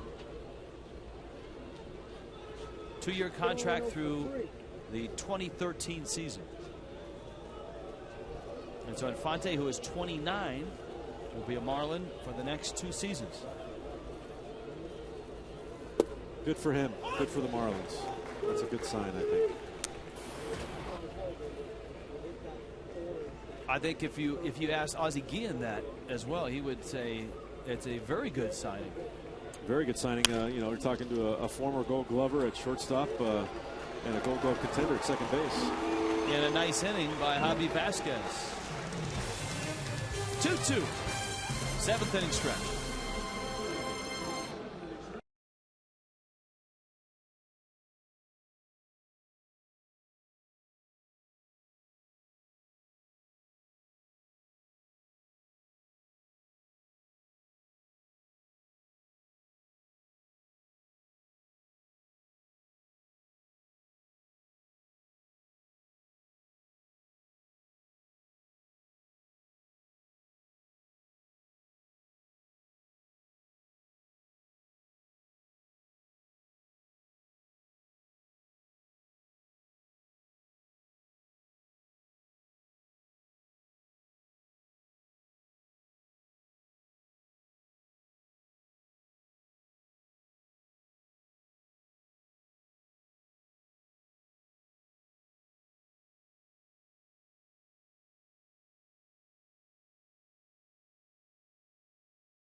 Ball game, bottom of the 7th. It's an email and Twitter Tuesday, and our social media maven and umbrella holder extraordinaire. Now you player A-Dub, I think Niner owes you lunch, dinner, whatever. Niner, what about you, Rich? You owe me like a nice steak dinner. All right, well, okay. I covered you first and left poor Niner there with nothing but his jacket, trying to help you and Preston out. And I was trying to just bring the umbrella to you guys. I wasn't planning on staying. But needless to say, we were glad you did. Yeah, you're welcome. I'll expect that dinner very soon. So, guys, monitoring Twitter here, of course. It is an email Twitter Tuesday. Niner, big surprise. We're creating some buzz on Twitter. People are having a good laugh at us. Some say that it builds character. Other people said, Mark Vernon said, A-Dub and Niner in the rain at Sun Life Stadium is another great Marlins memory. We'll miss Sun Life, sorta. Yeah, I'm going to drop the sorta from that one for me after that experience. A lot of people, oh, hey, this one I'm going to read because it was Rich's idea. DJ Tony again. I'm giving him a lot of love. He says, LOL, that was quite an adventure. I bet Rich is probably kicking himself for coming up with that brilliant idea. Ha, ha, ha. Backfired on us, though, not really Rich. And then, of course, a lot of people also talking about Ozzie Guillen potentially coming to the Marlins. Used potentially very loosely there. He's created quite a bit of chatter, and the Schmooze having a good laugh at us, saying, how fitting the FS Marlins broadcasters attempt to do a game in the stands and get caught in the rain. Welcome to our world. Well, that's why we did it. That was your point, Rich. That's right? why we did it. That's why we did it. And I want to be clear, it wasn't my idea. John Sulzer, our producer, I don't want to throw him under the bus. It was the same producer who made me a Niner stay down there. He's the one that made the call. Rich, you and Preston get to the booth ASAP. Niner, you and Allison stay put. Oh, is that? I didn't hear that in my headset. No. Interesting. But the order or the suggestion to do the game from the stands came from higher up. Suits. One of the suits. Nameless, faceless people that wear suits and make decisions like that. You're really not very convincing right now. I enjoyed it. I thought it was fun. Yeah, because you were dry. Yeah. Dominguez now, and Matt Dominguez hit the ball hard twice and a long way twice. He doubled off the top of the wall in left center field in the third, and then he hit the ball that turned into a double play into deep right center, and he pops that one up. And there are 2 outs here in the bottom of the 7th. That was one of 3 excellent plays that Jason Worth has made out in center field. Yeah, Worth has had a terrific night out in center field. You know he's an outstanding outfielder, but you haven't had a chance to see him in center field much because Shane Victorino occupied that spot when he was a Philly. But as he came up in the minor leagues, he was a guy that had center field skills with the speed he has. When I was with Baltimore, originally drafted first round as a catcher. Did you know that? Pat Gillick drafted him. And that's how he ended up in Philadelphia. Gillick remembered him. He was in Los Angeles. I believe he broke his wrist against the Marlins in spring training. And never could quite get healthy. Gillick brought him to Philadelphia. And that's where he became a star. Worth looking around, making sure everybody knows there's 2 outs. Hobby's up, the 1-2 is outside. Maya thought he had a strike.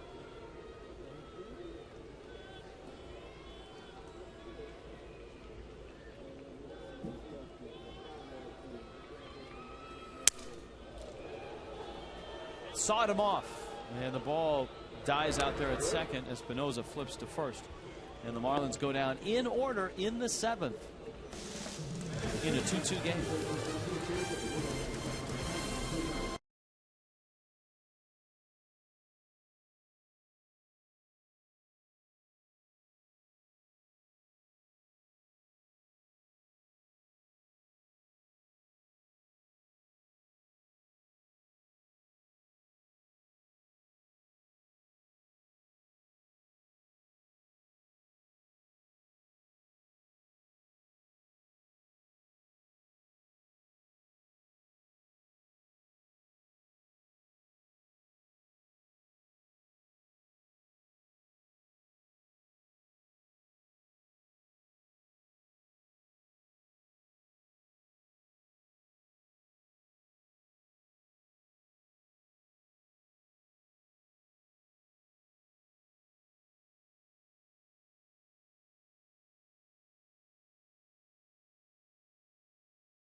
We start with Marlins Live at 3:30. 4 o'clock, Steven Strasburg, Chris Volstad in the booth. Al Leiter will stop by. Mike Lowell will stop by. And Cliff Floyd will be by as well. Marlins Live will cover everything. We've had many emails wanting to know if they're not able to come and see the on-field festivities, will we show them? Yes, we will. We will cover everything that happens after the ball game. The all-time team will be announced. There'll be interviews with former Marlins. And look at that. Wow. Number 1. Number 1. Who will tear down the last number? Will it be Ozzie Guillen? Will it be a group of former Marlin greats? Will it be one Marlin great? Tune in tomorrow. Will it be Tommy Hutton? Swing and a miss. Tommy under the weather. Though we have a great Tommy Hutton flashback we haven't shown yet. Wow. Yes, it is a great one. I will agree with so that. Stick around for that. Can we show that tonight, Crack Staff? Oh, it's locked and it's loaded. locked and loaded. We just got right. word. So, Tommy, I hope you're watching. He's tweeted a couple times. He gave Ozzie a ride from the airport. Oh, that's very nice of him. Picked him up.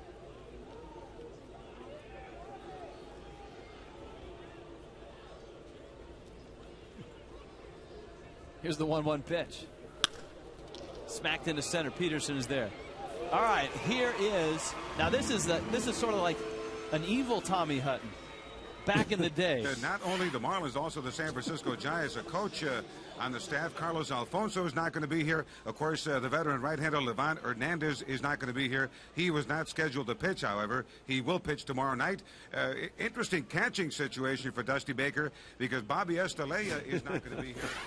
Tommy never got to talk on that telecast. But look at him rocking the... he was rocking the goatee. He was.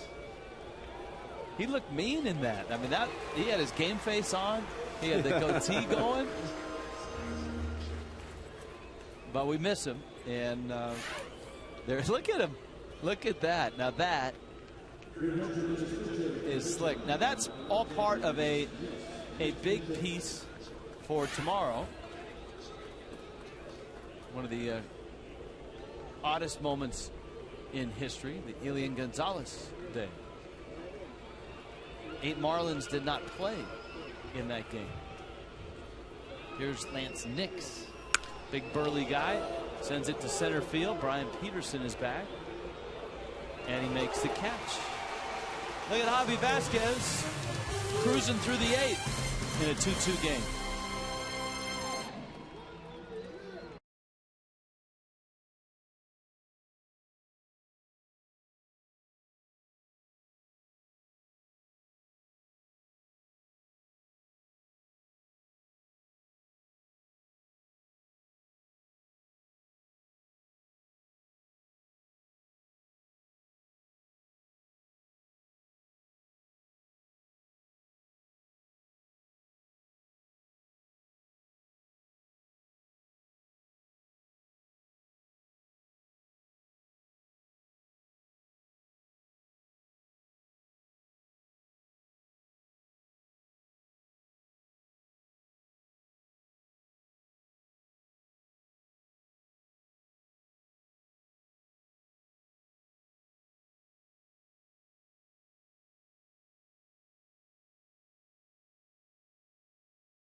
Coffee came in. Jeff Conine and I set up the whole Todd Coffee loves to sprint in, the coffee time, and what a sight it is to see a 270-pound guy come rumbling in.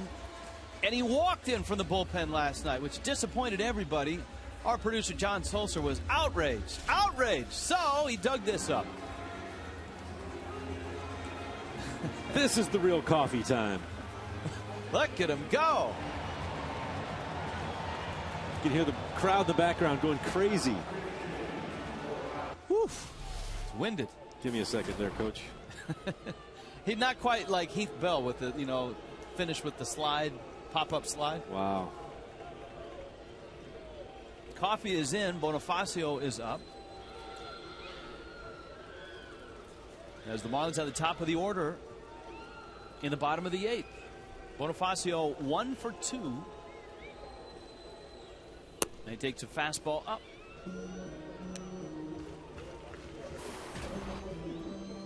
.296. That's a. I mean, here he is trying to hit 300, and he's gone 1 for 2, and his average hasn't budged. .296 still. Remember, he was robbed of a hit on the sacrifice fly. That was one of the great plays that Worth made. That had triple written all over it. Fish would love to get him on base and get a run across and get Javi Vasquez a win.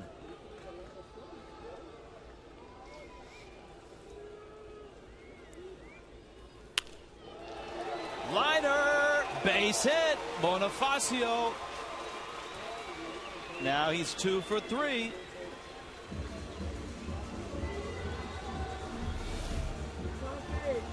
Another good at bat. Watch the use of his hands here. He pulls his hands in. Great awareness of where that barrel is.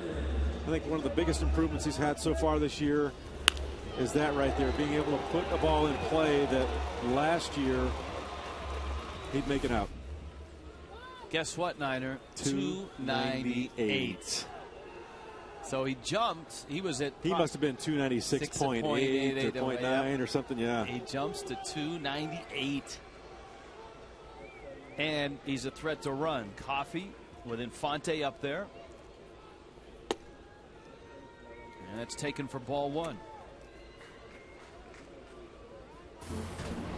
Omar Infante tied for first in the league with 16 sacrifice bunts. By the way, you know that the Braves were getting wiped out. I'm not sure if that's a final yet. No, it's not. It's in the 8th. Phillies have a 7-0 lead over the Atlantas. And the Cardinals were getting buried by Houston 5-0. There's the bunt. And Infante will get tagged out. Here is your update. The Cardinals have life. It's 5-4.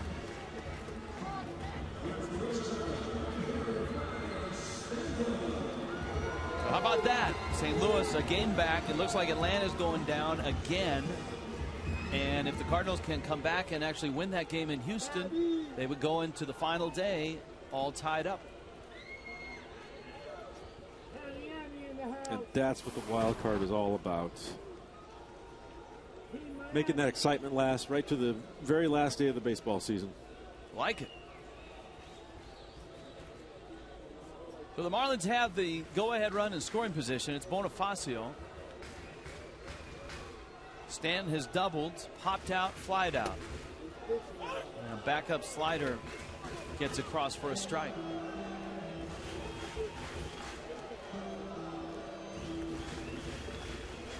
We have a tweet from Tommy in Palm Beach Gardens. And it says, looks like the Just for Men was working that day. Here's the 0-1. And it's outside. We can do that because they're a sponsor. And back then, is that our Tommy tweeting from Palm Beach Gardens? I don't know. It's hard to tell. But I'm just saying.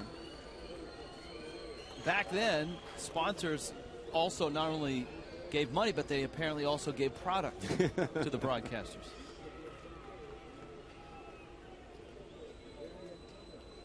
See if Stanton gets something to hit.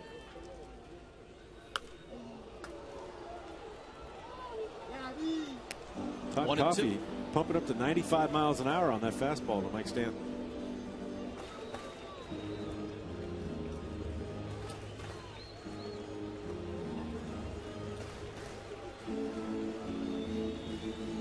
Davey Johnson.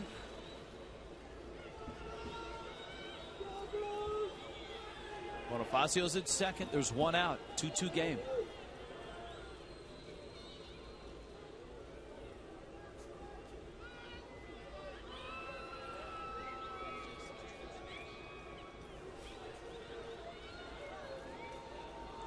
Bonifacio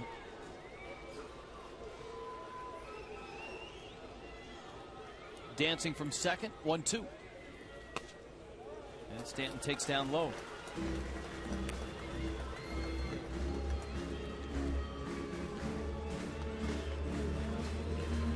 Marlins 2 runs, 4 hits. Nationals 2 runs, 4 hits. Terrific start by Javi Vasquez. He is still in the ball game. John Lannon has long since departed.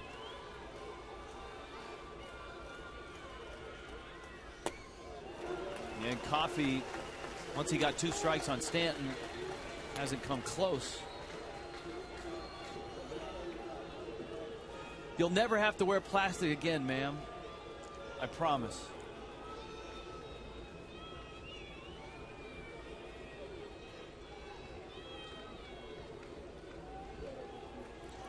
Can't wait. 3-2. Stand a little roller up the middle. Desmond bobbles and just gets him. Well, that was close.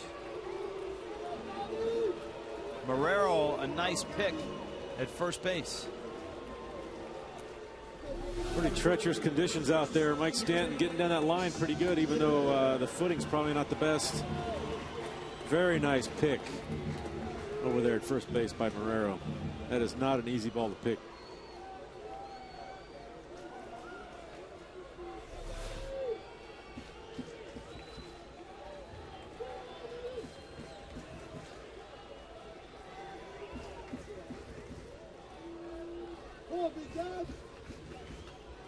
Bonifacio now at third. Coffey against Gabby Sanchez. Swing and a miss. Speaking of the wild card, Alex in Parkland wants to know, is it really fair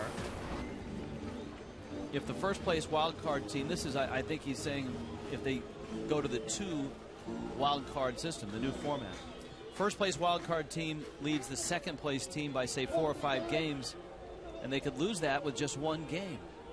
Or the first place wild card team has a better record than a couple of the division winning teams and ends up having to play a 1-game play-in or 1-game playoff game to get to the next round.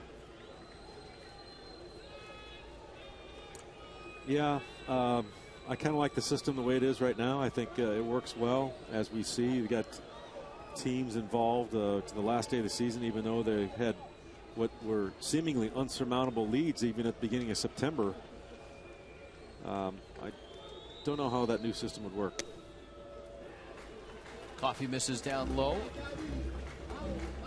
and it's 2-1. And it seems like over the last 4 or 5 years, there's been a handful of play-in games, teams that are tied on the last day, and it very easily could happen this year. Could happen twice. Yes, it could.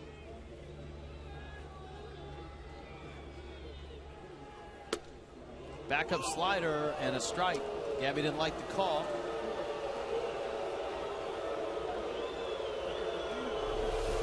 Here's a look. Wow. Fox Tracks shows it was up and it was in.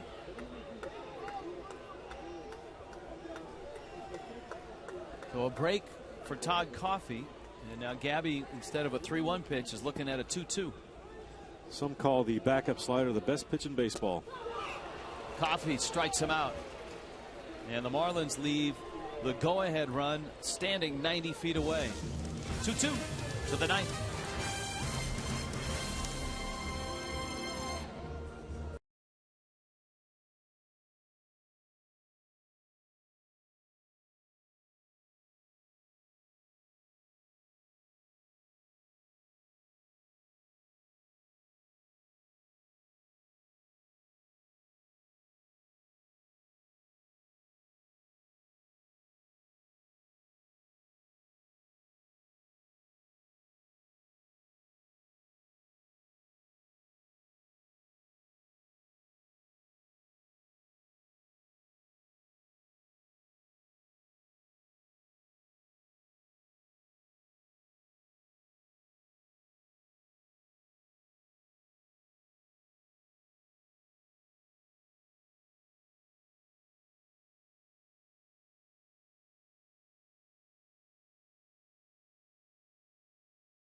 Still going strong.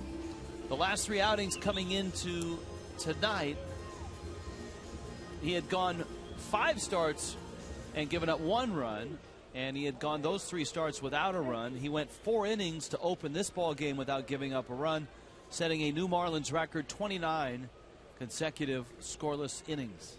And so tonight, 88 pitches, 9 strikeouts, and he's given up just the 4 hits. By the way, the pride of the Hurricanes, John Jay, just hit a sacrifice fly, and the Cardinals have come all the way back to tie the Astros 5-5 on a night where the Braves are getting trounced, and if the Cardinals can win,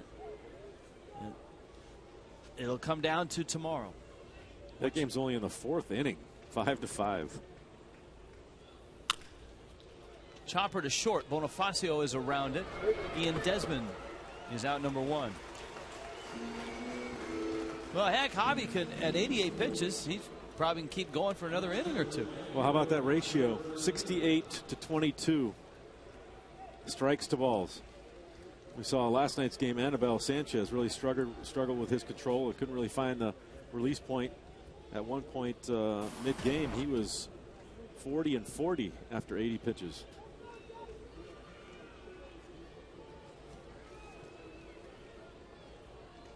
Here's Bernardina. Fastball up. Back to our emails and our tweets.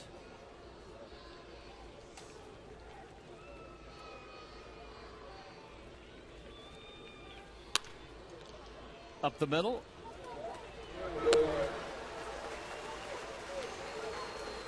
Bernardina is out. In Tampa, Matt Joyce just hit a 3-run homer, and the Rays have taken a 5-3 lead. So you have the Cardinals coming back and scoring 5 runs to tie their game against Houston, and now the Rays have jumped ahead in their game. Boston is beating Baltimore 7-4 in the 7th. Joe in Coral Springs. Truth be told, I think the picture of the evil Tommy with the goatee had the right idea not to sit out on the field tonight. He's at home laughing right now.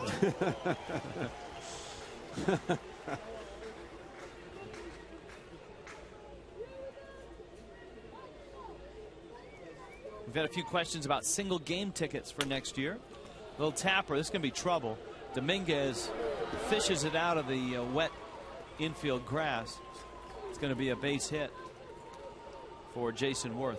We've had a lot of emails and tweets about single game tickets for opening day, the Yankee exhibition games. Single game tickets will not go on sale for a while, but there are partial plans, 41 game plans available that can get you a Yankees exhibition game, that can get you to opening day, that can get you a Red Sox regular season game.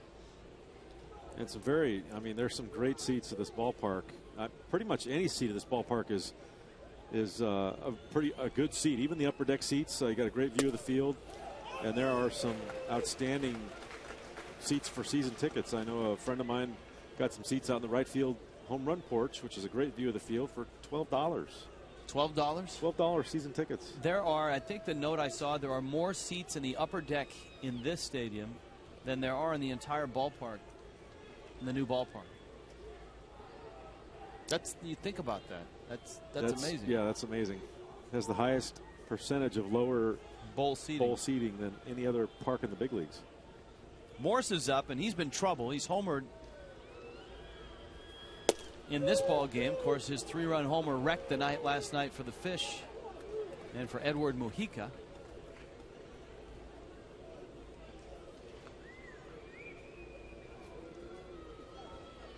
I was down at the new ballpark last week, and all the seats, but just a few are in, and you look at the sight lines and how close they are to the field. Boy, it's going to be a great baseball experience. Infante on to first. Javi Vasquez has turned in 9 very nice innings. Problem is, it's tied at 2.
On Fox Sports Florida is brought to you by Marooney, South Florida. When you need a car, truck, or van, who are you going to call? 1-877-MAROONEY. And by Checkers. Feast on. On a night that started in the stands, Rich Waltz along with Jeff Conine. We were down there. It started to rain. Allison Williams came to our rescue. And through all of that, the rain, announcers moving, grounds crew coming on the field, Javi Vasquez has stayed cool and calm, and he has put 9 innings in the book. He's given his ball club a chance to win it now in a 2-2 game going into the 9th. Here's Doug Slayton for the Nationals. Logan Morrison comes to the plate. And currently no action in the Marlins bullpen, so it looks like Javi Vasquez will return for the 10th inning. Now that is old school. We have a Logan Morrison question. Chris in Sunrise. Niner, do you think Logan Morrison has tweeted himself out of Florida? He's a great young hitter. Chris feels it's a guy the Marlins can't afford to lose. What are your thoughts? Definitely not. I definitely don't think he's tweeted himself out of Florida. And, you know, this was a thing we kind of covered on the pregame show one night about how the game has changed, how social media has become part of these young players' lives. Obviously, we never had it when I was a player, but that's just the way the young people communicate nowadays. I've got 2 kids of my own, and they're not really on Twitter yet, but they're doing Facebook and they're texting, and electronic media is just the way that they keep in touch. Well, think about last night. It's not just players and kids and people that use it. The Chicago White Sox last night announced that they had released Ozzie Guillen from his contract. They did it on Twitter. How ironic is that? Because Ozzie, of course, is a guy that uses social media himself. That is ironic. I think maybe some of the Twitter heat will be taken off of Lomo now that Ozzie has arrived. Yeah, and I think the main thing about Logan Morrison tweeting is there's kind of an unannounced hierarchy in baseball, and as a young player, you kind of, at least when I was coming through the game, is, you know, your first few years you kind of keep your mouth shut, and you're definitely seen and not heard. So you put your dues in until you put up some numbers in the big leagues, and you establish yourself as a major league player before you really start coming out of your shell and kind of announcing yourself as a leader. John Buck, center field, deep, Worth at the track.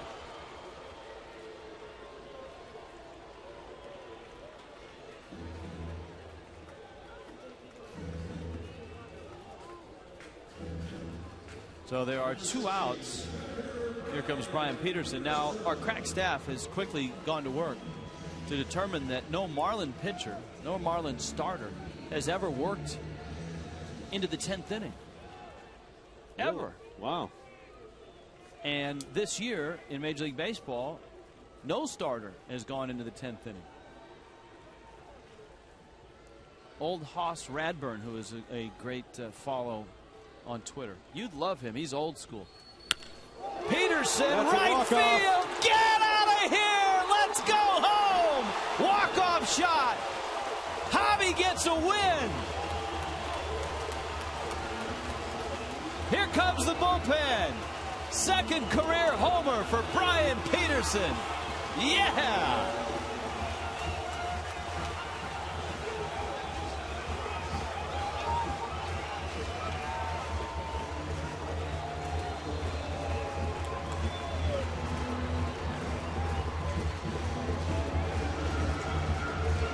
The Marlins win it in walk-off fashion, and Javi Vasquez has now won 6 consecutive starts.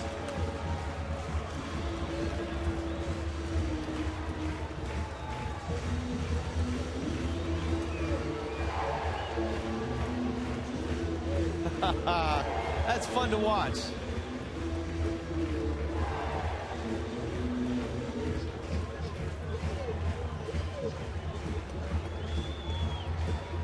A young player getting a chance to play in the big leagues, and this is a big moment. Lefty versus lefty. Look at this swing. What a great swing. He knew it as soon as he hit it, too. Yes, indeed.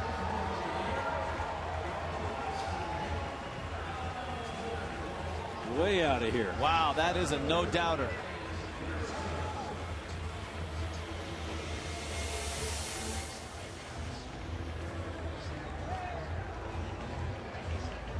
And there's the celebration at home plate. Now, who calls this a celebration? I think Brian Peterson is calling this a beatdown. He's getting punched and slugged. And it used to be worse when Meziga was here. He would kick you. Jack McKeon, a nice thrill for Jack, who has one more game to manage tomorrow. One more game to play in this place for the Marlins. And tonight, a big win. Let's go down to Allison Williams. A-Dub? Hey guys, here with Javi, and first of all, before we get to your performance tonight, your reaction when you saw Brian Peterson send that one out. Oh, what a way to end it! I mean, you know, great game today, and we scored that run that we needed. 9 beautiful innings by you tonight. What was working for you on the mound? Again, the fastball. It's a good pitch for me. Throwing a lot of strikes, making them hit a ball, being ahead in the count. You know, all the little things. How was it pitching when the rain? He was kind of slow and sneaky there with the shaving cream pie. We'll let you get cleaned up real quick. But Javi, the rain was really coming down in the middle of the game, and you were on the mound. That's the toughest place to be when it's raining like that. Can you just describe that situation for me? Yeah, I was telling the guys that I don't think I've ever pitched with that much rain. But you know, still got to concentrate and try to do the best you can. Javi, I know there's still question marks about your future, but can you describe being able to pitch a complete game and to get the walk-off win and what this might be as far as your career goes? Well, I mean, if it's my final start, which I'll decide in the offseason, then you know it's a great way to go out. And would you have been ready for the 10? Yeah, I'm going out. All right, Javi, thank you so much. All right, thank you very much. Craig, let's go over to you. All right, we're with, there actually was a double pie. Bonnie got one. I'm not sure who got Vasquez, but Brian was it off camera. I don't know if we have it, but if we do, we'll roll it in. We do have it. Here it is, Brian. Brian, take a look. I didn't even see it coming. It's unbelievable. You did not see him. He's so quick. He got you. You know, it's hard to get a guy with one pie. You'd think it'd be a little harder to get him with 2 at the same time. Crazy legs, man. That guy is so fast, you can't even see him coming. All right, great moment for you. What happened afterward? What did you say? I mean, the only person I could think of was Javi, because that's his home run. That's his win. I mean, I can't believe that I did that, and that just is like, I'm just fired up for him that I can do it. You know, I've been struggling, especially off lefties, so I was just like, try to get my pitch and do something with it, so. A third pie. That might be a new record right there. Are you kidding? I'm not even sure that's legal, 3 pies. You gotta be ready for a 4th, though, just in case. You might want to have a sniper looking in this direction here. Petey, by the way, just in case you know, if you've ever, here it is. He's already got from the first one. What, did you see him coming or you saw him? I saw the shadow, so I was able to duck, but that's all right. I'll wear it. That's fine. If you've ever been hitting with a shaving cream pie and you wear contact lenses, it probably gets about 10-fold, 5 times or worse, huh? Yeah, that's the worst. You got to make sure you get your eyes closed. But the good news is, from a baseball sense, it means you really came through with a big moment. Doing it for Javi in what could be his last start ever. How much joy do you take out of that? And for your career, too, to have a big hit like that. Yeah, I mean, it's you know, it's special for me, but that's way more special for him. And I'm just glad that I could do that for him. And I mean, I messed some balls up for him in the outfield, so hopefully that's my way of paying him back, saying, hey, I got you. But, yeah, man, that's crazy. It's unbelievable. I'm so glad. Couldn't happen to a better person, meaning him. That's just the kind of guy he is, the professional, and what he's taught me, and he's a pitcher. So that can go to show you that guy is a great dude, man. Can't believe him. It's unbelievable. What has he taught you, Brian? Just kind of take everything in stride. You can see him. He doesn't really show a lot of emotion out there, and, you know, good times and bad times. And he went through a lot of bad times at the beginning of the year. Yeah, so, I mean, just to see him come back and just, what is it, 27 scoreless innings, he just, down the home stretch, man, he's pitched unbelievable. And it's just he's such a guy you just look up to, so I'm pumped for him. We're pumped for you, too. great going there, and congratulations on taking, I think you're the first one to take 3 shaving cream pies, and you took it like a man. I'll take one every night if I have to. All right, thanks, Petey. All right. All right, Brian Peterson, 3 off camera, but through the magic of replay, you're able to see him. Let's go back upstairs to Rich and Jeff. Yeah, not a meniscus. Was injured in the process. How about that? Brian Peterson walks off. Javi Vasquez, a complete game win. And we'll be back to wrap it up as the Fish walk off against the Nationals.